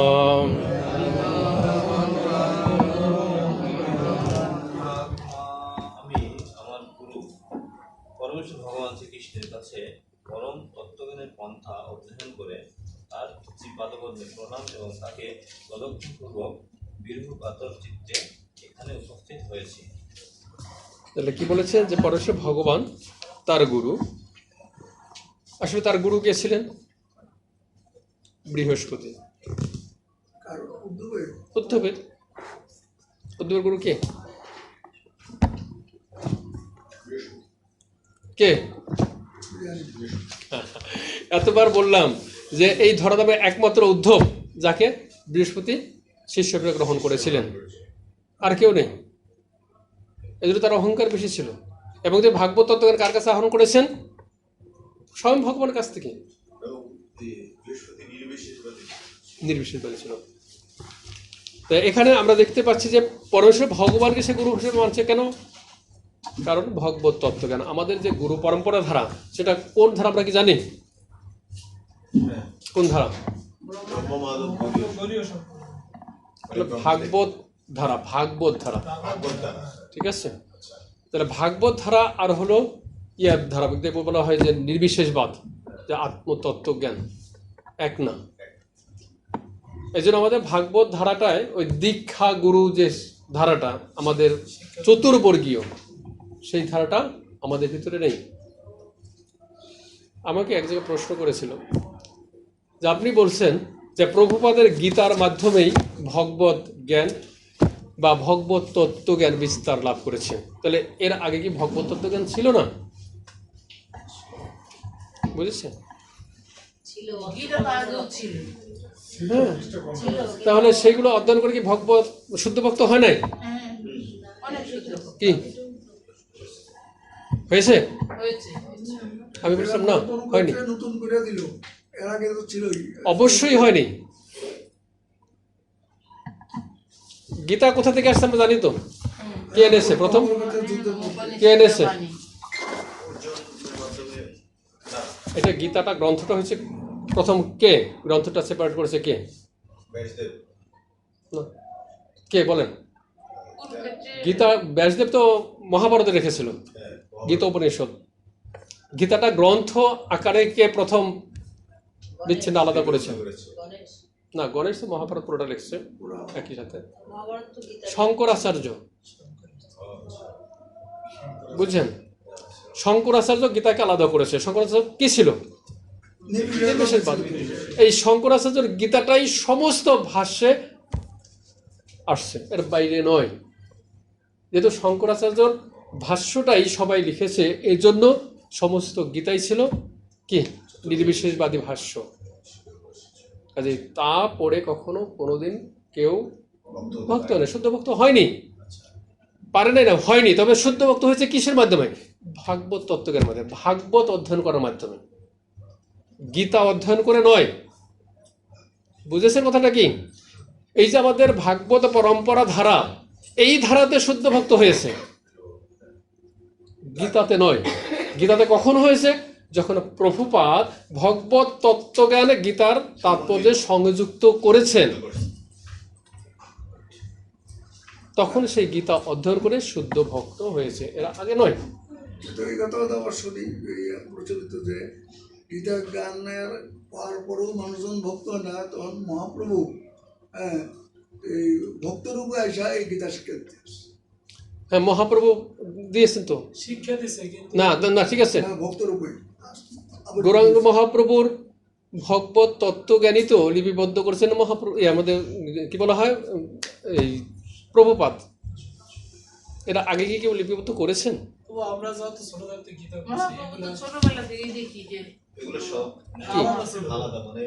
প্রত্যেকটা গীতা হলো শঙ্কর আচার্যের ভাষ্য, আর কিছুই নয়। শঙ্কর আচার্যের ভাষ্য হচ্ছে নির্বিশেষবাদ।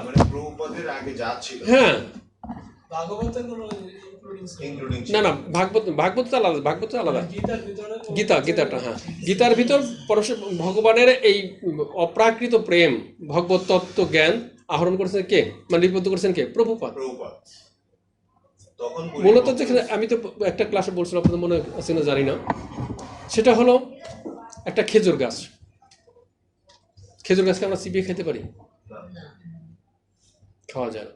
তো সেটা যখন কেটে রস বের করা হয় তখন খুব সুমিষ্ট।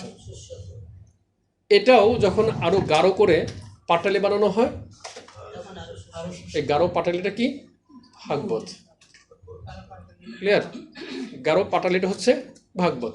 সমস্ত বৈদিক শাস্ত্রকে নিংড়ে রস বের করা হয়েছে এবং রসকে একদম শুষ্ক করে পাটালি বানানো হয়েছে, সেটা হচ্ছে ভাগবত। এখন গীতাও কিন্তু সেই রসের ভিতর রয়েছে, কিন্তু গীতা থেকে ভাগবত তত্ত্বজ্ঞান আমরা আহরণ করতে পারি সুস্বাদু না কেন?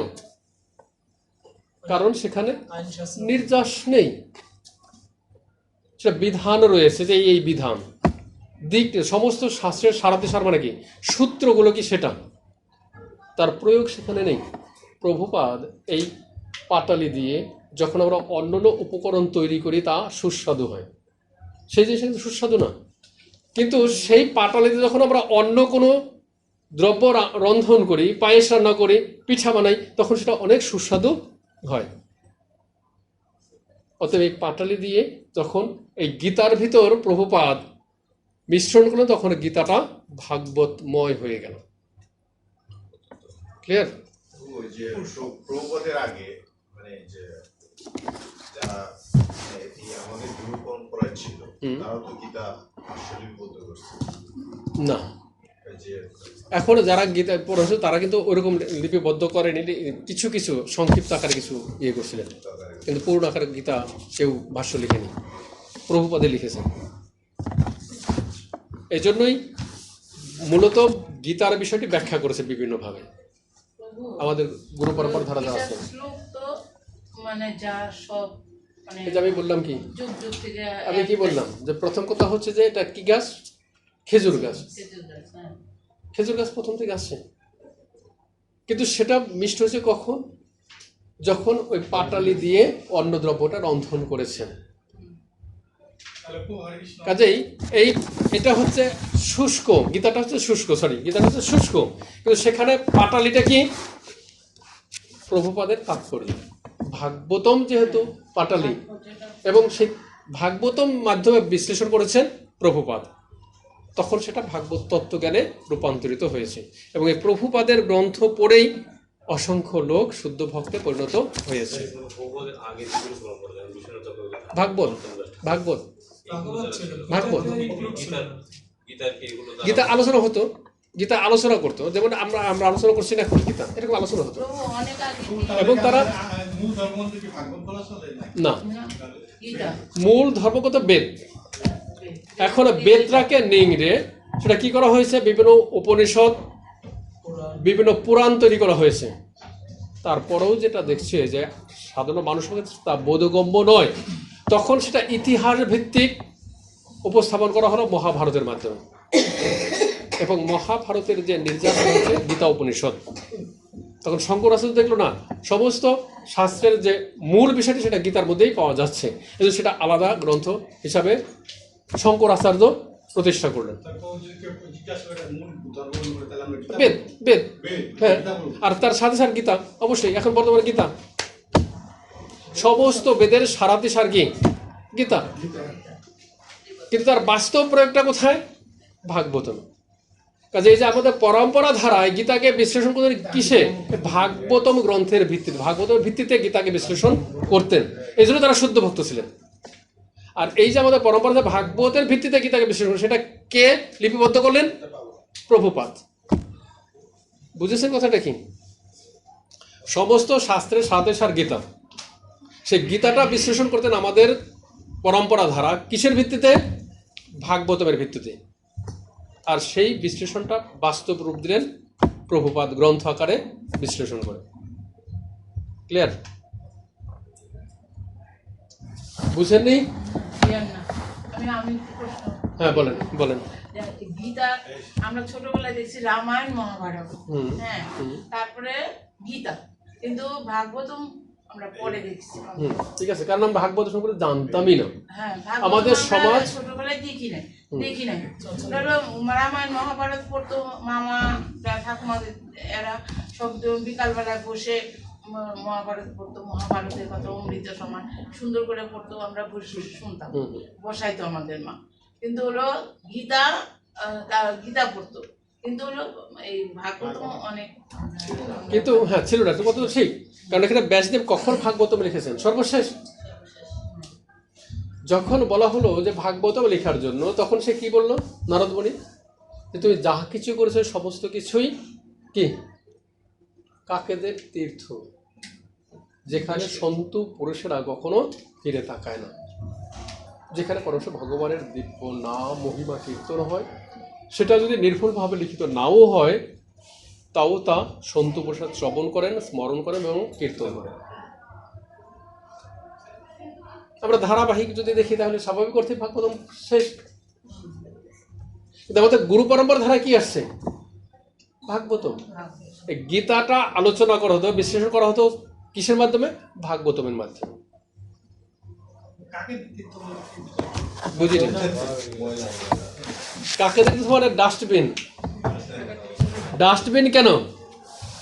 কারণ হচ্ছে এই চতুর্বর্গীয় যত শাস্ত্র আছে সবকিছু আমাদের জন্ম মৃত্যু জরা ব্যাধিতেই আবর্তিত করে, অর্থাৎ জড় জগৎকে ভোগ করার শিক্ষা দেয়, নিবৃত মার্গ সম্পর্কে কোনো তথ্য প্রদান করে না।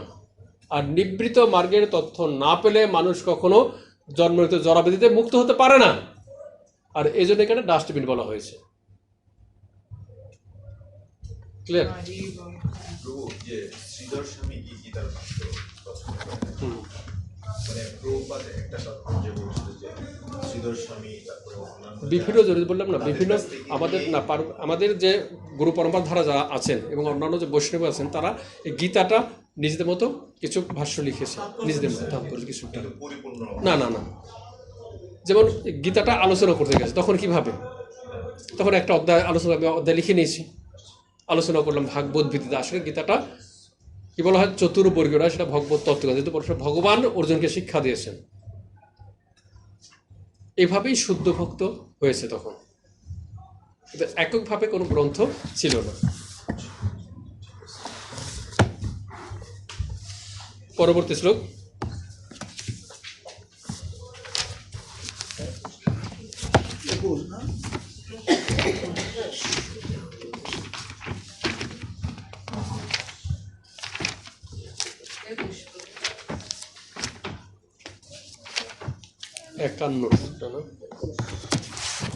পরবর্তী শ্লোক।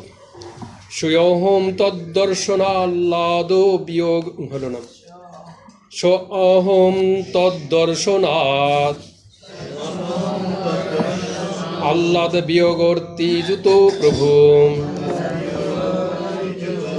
গমিষ্যে দ্বৈতম তস্য বদজ আশ্রম মণ্ডলম। প্রভু বলুন। শ্লোক 21 অনুবাদ। হে প্রিয় বিদুর, তার দর্শন আনন্দ থেকে বঞ্চিত হওয়ার ফলে আমি এখন উন্মত্তের মতো হয়েছি, এবং সেই বেদনা উপবেদনার জন্য আমি এখন সঙ্গ লাভের জন্য হিমালয়ের বদরিতে আশ্রমে যাচ্ছি। সেই সম্বন্ধে তিনি আমাকে উপদেশ দিয়েছিলেন। তারপরে ভগবান দর্শন করার ফলে যে আনন্দ ছিল, সেই আনন্দ থেকে আমি বঞ্চিত হয়েছি। কেন? যেহেতু আমাকে বদ্রিক আশ্রমে যেতে হচ্ছে, ভগবানকে রেখে আমাকে যেতে হচ্ছে, এই জন্য আমি সেই আনন্দ থেকে বঞ্চিত হয়েছিলাম। উদ্ধব।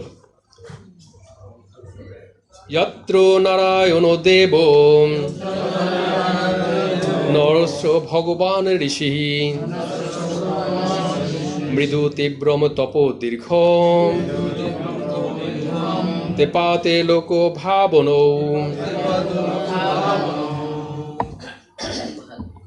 মাতাজি বলুন, মাতাজি বলুন।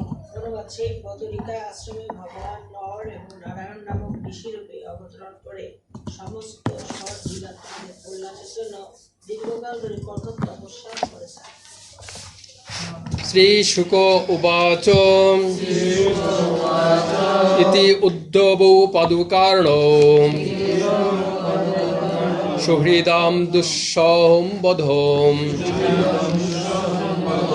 জ্ঞানেন আসময় তক্ষতা শোকম উৎপতিতম বুধ। মাতাজি শ্রী সুখদেব গোস্বামী বললেন, উদ্ধবের কাছ থেকে বিদ্বান বিদুর তার আত্মীয় স্বজন এবং বন্ধু বান্ধবদের বার্তা শ্রবণ করে দিব্য জ্ঞানের দ্বারা তার অসহ্য শোক প্রশমিত করেছিলেন। তাহলে এখানে সুখদেব গোস্বামী আসলে, এতক্ষণ কে বলছিল? উদ্ধব। আর উদ্ধব যে বলেছিল এই কথাটা কে বলছে? সুখদেব গোস্বামী। এখন সুখদেব গোস্বামী সেটা কে বলছে? সুত গোস্বামী। শ্রী সুখদেব গোস্বামী বুঝছেন কথাটা কোথায় যাচ্ছে? যে সুত গোস্বামীকে নৈমিষারণ্যের ঋষি কে ছিল? শৌনক। শৌনক ঋষি বলেছে, সেখানে কি আলোচনা হয়েছিল? তখন সুত গোস্বামী বলছে সুখদেব গোস্বামীর কাছ থেকে আমি এই কথা শুনেছি। আর সুখদেব গোস্বামী বলছে উদ্ধব এবং মৈত্রী ঋষি ভগবতে এই কথা আলোচনা হয়েছিল। বুঝেছেন? মূল সূত্রটা কোথা থেকে আসছে? সুত গোস্বামী থেকে। সুত গোস্বামী কার রেফারেন্স দিচ্ছেন? সুখদেব গোস্বামীর। আর সুখদেব গোস্বামী কাদের কথা আলোচনা করছেন? ভগবানের উদ্ধব এবং মৈত্রী ঋষির মধ্যে যে আলোচনা সেটা আলোচনা করেছেন। এখানে তো কুরুক্ষেত্রের যুদ্ধের কথা আসছে। হ্যাঁ, এখানে বলছে এখন দেখে আমরা তো সুত গোস্বামীর কথাই শুনছি, কিন্তু বাট পরম্পরা ধারায় যে কি ঘটেছিল সেই কথাগুলো এখানে আসছে। এই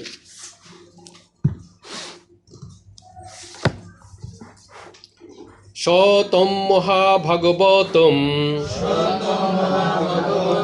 ব্রজন্তম কৌরবর্ষভ বিশ্বম্ভাদভ্যোধত্তেদম মুখ্যম কৃষ্ণ পরিগ্রহে। মাতাজি বলুন।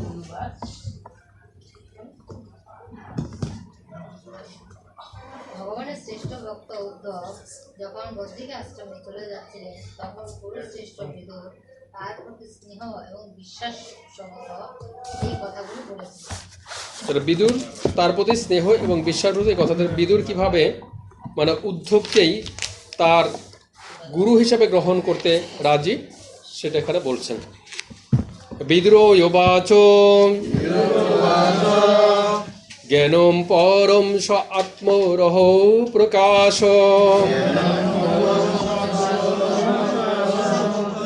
ইদাহ যোগেশ্বর ঈশ্বরস্তে বক্তুম ভাবন্নরহতি যদ্বি বিষ্ণু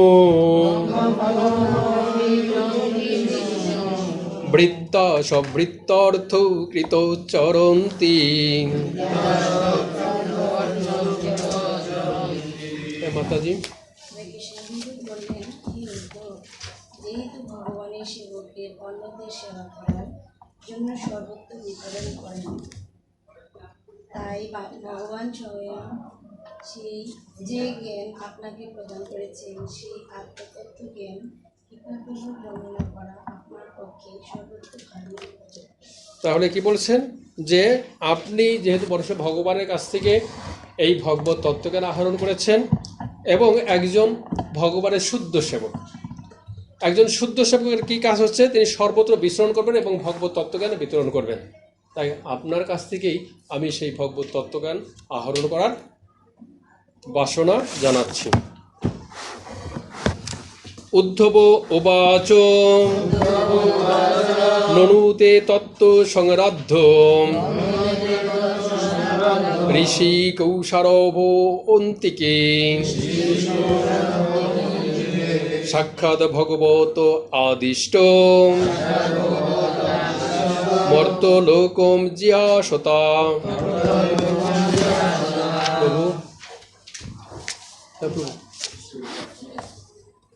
শ্রী উদ্ধব বললেন, আপনি মহর্ষি মৈত্রের কাছে জ্ঞান প্রাপ্ত হতে পারেন, যিনি নিকটে অবস্থান করেছেন এবং যিনি দিব্যজ্ঞান প্রাপ্ত হওয়ার ফলে পূজনীয়। এই মর্তলোক ত্যাগ করার ঠিক পূর্বে ভগবান স্বয়ং তাকে উপদেশ দিয়েছিলেন। তাহলে কি দাঁড়ালো? যে উদ্ধব বলছে না, আমার কাছ থেকে আপনার এই তত্ত্বজ্ঞান আহরণ করার প্রয়োজনে আপনি পাশেই যে মৈত্রেয় এসেছেন তার কাছ থেকে এই তত্ত্বজ্ঞান আহরণ করুন। এবং তিনিও সর্বশেষ অবস্থা পরমেশ্বর ভগবানের কাছ থেকে এই উপদেশ প্রাপ্ত হয়েছিলেন। অর্থাৎ তিনি তার গুরু হিসাবে নিজেকে অধিষ্ঠিত করতে চাচ্ছেন না। কারণ কেন চাচ্ছেন না সেটা পরবর্তীতে সুখদেব বিশ্লেষণ করবেন। তবে এখানে যে জিনিসটা আমাদের শিক্ষণীয় সেটা হচ্ছে যে কোনো ক্রমেই যেন আমাদের জ্যেষ্ঠ কোনো বৈষ্ণবকে অবমাননা না করি। প্রকৃতপক্ষে উদ্ধব ভগবানের শুদ্ধ ভক্ত, এবং উদ্ধব যেহেতু শুদ্ধ ভক্ত, সে যথার্থ গুরু পরম্পরা ধারায় অধিষ্ঠিত এবং তিনি কৃষ্ণ তত্ত্ববেত্তা। কাজে তিনি বয়োজ্যেষ্ঠ না হলেও অবশ্যই তিনি বিদুরের গুরু হবার যোগ্য। তথাপি তিনি চিন্তা করেছেন যেহেতু পাশেই মৈত্রেয় ঋষি রয়েছে, কাজেই তাকে উপেক্ষা করে যদি আমি গুরু হই তাহলে সেটা তার প্রতি আমার অন্যায় করা হবে এবং আমার বৈষ্ণবীয় আচরণের বিরুদ্ধে হবে। অতএব সেটা আমার করা উচিত নয়। সনাতন গোস্বামী এবং জীব, কি বলা হয়, এই জীব গোস্বামী, রূপ সনাতন, রূপ গোস্বামী, তার দুজনের মধ্যে সম্পর্কটা কে কে জ্যেষ্ঠ কে কনিষ্ঠ বুঝি নাই। সনাতন গোস্বামী জ্যেষ্ঠ আর রূপ গোস্বামী ছোট। কিন্তু কখনো কি সনাতন গোস্বামী রূপ গোস্বামীকে ছোট বলে মেনেছেন? তাকে জ্যেষ্ঠ হিসেবে সম্মান করেছেন। কারণটা কি? কারণ রূপ গোস্বামী ভগবত ভক্তির সাথে যুক্ত হয়েছিলেন সনাতন গোস্বামীর আগে, অতএব তিনি সিনিয়র। হ্যাঁ, তাহলে কি দাঁড়ালো? এখানে শিক্ষণীয় বিষয়টি হচ্ছে যিনি ভগবত বড় ভাই হওয়া সত্ত্বেও তিনি রূপ গোস্বামীকে ছোট ভাইকে জ্যেষ্ঠ মেনে নিয়েছিলেন। ঠিক রূপ গোস্বামী কখনো ভাবেননি যে সনাতন গোস্বামী তার জুনিয়র। এভাবেই একে অপরকে জ্যেষ্ঠ হিসেবে সম্মান প্রদর্শন করতেন। তাই বিদুর যদিও সিনিয়র ছিল, উদ্ধব ভগবত ভক্তির ক্ষেত্রে মৈত্রেয় চেয়ে সিনিয়র, মৈত্রেয় ঋষি থেকে সিনিয়র। তথাপি তিনি তাকে ভগবত তত্ত্বজ্ঞান না দিয়ে মৈত্রেয় ঋষির কাছে পাঠিয়েছিলেন। আমি এটা পাই না, দেখিনি না, কারণ উদ্ধবকে নিয়েই আলোচনা শুরু হয়েছে, কিন্তু পরবর্তী যা তাটা আমরা দেখি না।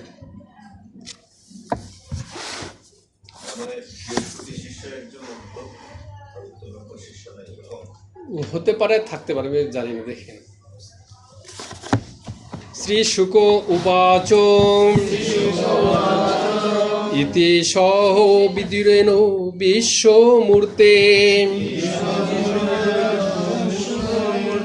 গুণ কথায়া সুদয়া প্লাবিত উরু তাপহ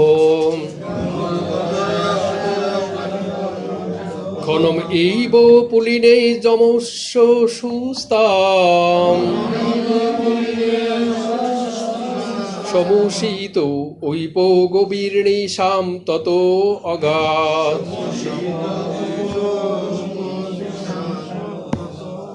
সুখদেব গোস্বামী বললেন, হে রাজন, যমুনার তীরে বিদুরের সঙ্গে ভগবানের দিব্য নাম যশ গুণ ইত্যাদি সম্বন্ধে আলোচনা করে উদ্ধব গভীর শোকে অভিভূত হয়েছিলেন। সেই রাত্রটি যেন মুহূর্তের মতো অতিবাহিত হচ্ছিল। তারপর তিনি সেখান থেকে প্রস্থান করেছিলেন। হরে কৃষ্ণ। এরপরেটা আমরা রেখে দিচ্ছি, শেষ। রাজোবাচ নিথো নাম উপগতেষু বৃষ্ণি ভোজেষু অধীর যথোথোপয়ুথেপেষু মুখ্য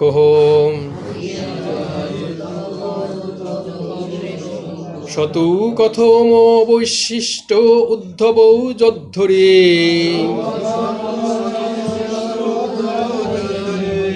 অপি তত্ত্বজ আকৃতিম ত্রি অধীশহ।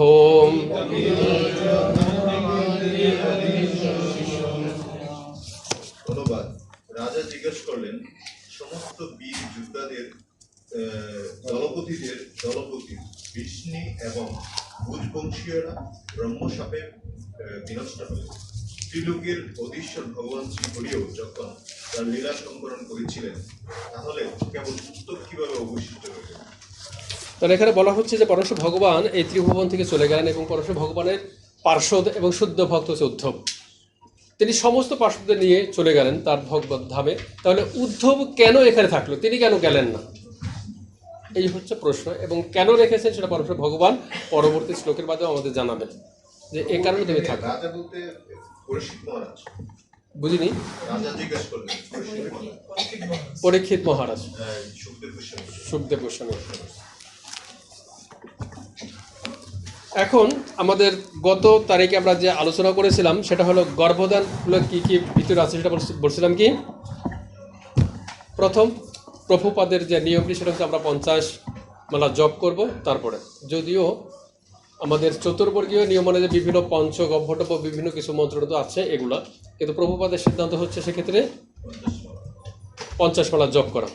এবং পুংসন নামে একটা ইয়াসের ভিতরেই গর্ভধানের ভিতরে পুংসন মানে 3 মাসের দিকে যখন বাচ্চা একটু নাড়াচাড়া করে অনুভব করা যায় বাচ্চা আসছে, তখন একটা শাস্ত্রীয় বিধান রয়েছে, এটাও হলো গর্ভাধানের মধ্যে। এরপরে সীমান্তনী আমরা বলছি যে সীমান্তনী বা অন্নপ্রাশন কি বলা হয়, এই সাতভক্ষণ, এগুলো সবই কিসের ভিতরে? গর্ভাধানের ভিতরে। তা নাভি ছেদনের কথা বলছিলাম। নাভি ছেদন করার পরে জাতকরণ করা হয়। জাতকরণ তো আমরা জানি, নাম জাতকরণ নাম ওদিন হতে পারে, অথবা নাম কখনো কখনো অন্নপ্রাশনের দিনই করা হয়। ঠিক আছে, এখন জাতকরণ সাধারণত 6ষ্ঠ দিনে হয় আমাদের এলাকায়, সে ষষ্ঠী হয়। জাতকরণ শব্দের অর্থ হচ্ছে সেই ইয়ানা, এখানে কি বলা হয়, একজন এই ওটা কি বলে, যারা এই যে বিভিন্ন কিছু গণনা করে, জ্যোতিষী আনা হয়। জ্যোতিষে এনে তারপরে তাদের বিভিন্ন ভবিষ্যৎবাণী করে একটা গ্রন্থ লেখা হয়, এটাকে জাতকরণ। এবং জাতকরণ অনুসারে নামকরণও করা হয়। হ্যাঁ হ্যাঁ হ্যাঁ, ঠিক আছে, কুষ্টি লেখে, যে কুষ্টি লেখে, এটা হচ্ছে মূলত জাতকরণ। এটা 6 দিনেও হয়, অথবা ওই সাথে সাথেই করে, কিংবা 10 দিন বা 12 দিনে করে, অথবা কখনো কখনো অন্নপ্রাশনের সময়ও করে।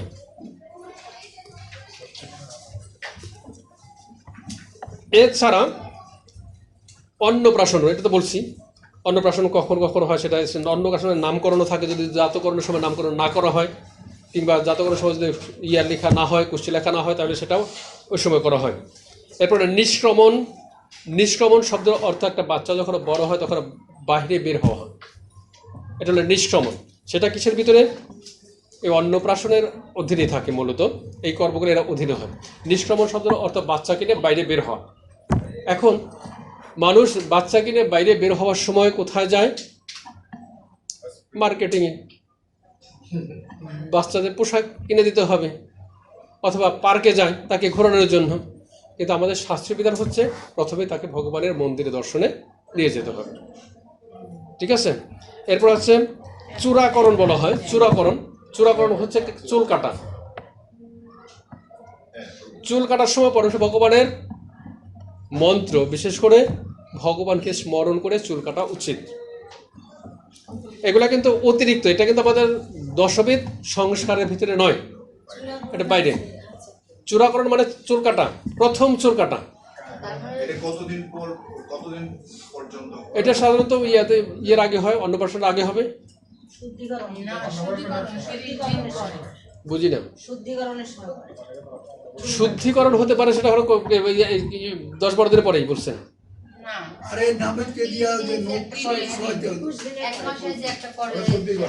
তারপরে আমাদের ওষুধ যেটা বলতেছেন, না ঔষধ এরকম কিছু বলা নাই, এখানে বলা হচ্ছে চূড়াকরণ বলা হচ্ছে। শুনেন, এটা চূড়াকরণ অন্নপ্রাশনের পরে দেখানো হচ্ছে না, এটা বলছে অন্নপ্রাশন পরে দেখাচ্ছে শাস্ত্রগুলো।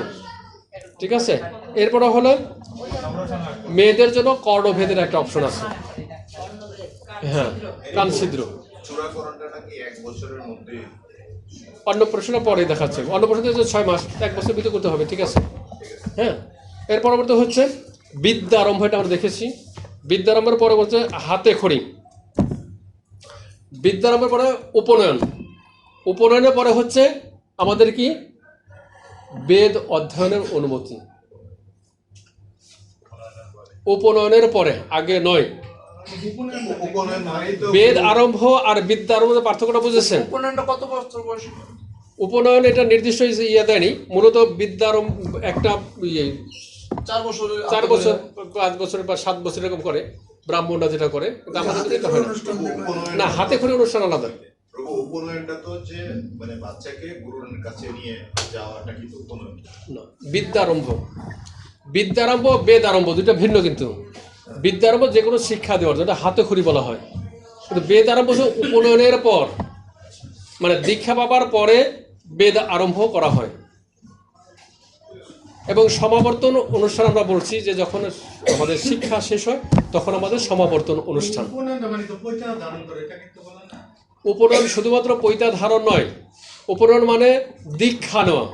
দীক্ষা নেওয়ার মাধ্যমে আমাদের পৈতা দেওয়া হয়। যেমন গাইতে দীক্ষা হলে আমরা পৈতা নেই।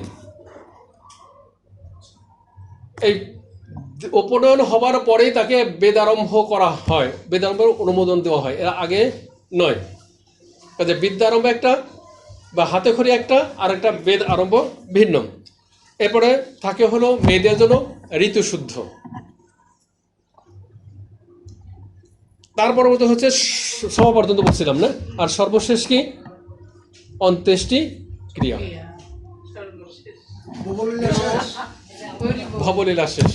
বিবাহ অনুষ্ঠানটা নাই ভিতরে। হ্যাঁ, বিবাহ অনুষ্ঠান আছে, বিবাহ সরি বিবাহ আছে, বিবাহ আছে, মাঝখানে বিবাহ বাদ করে গেছে, বিবাহ আছে।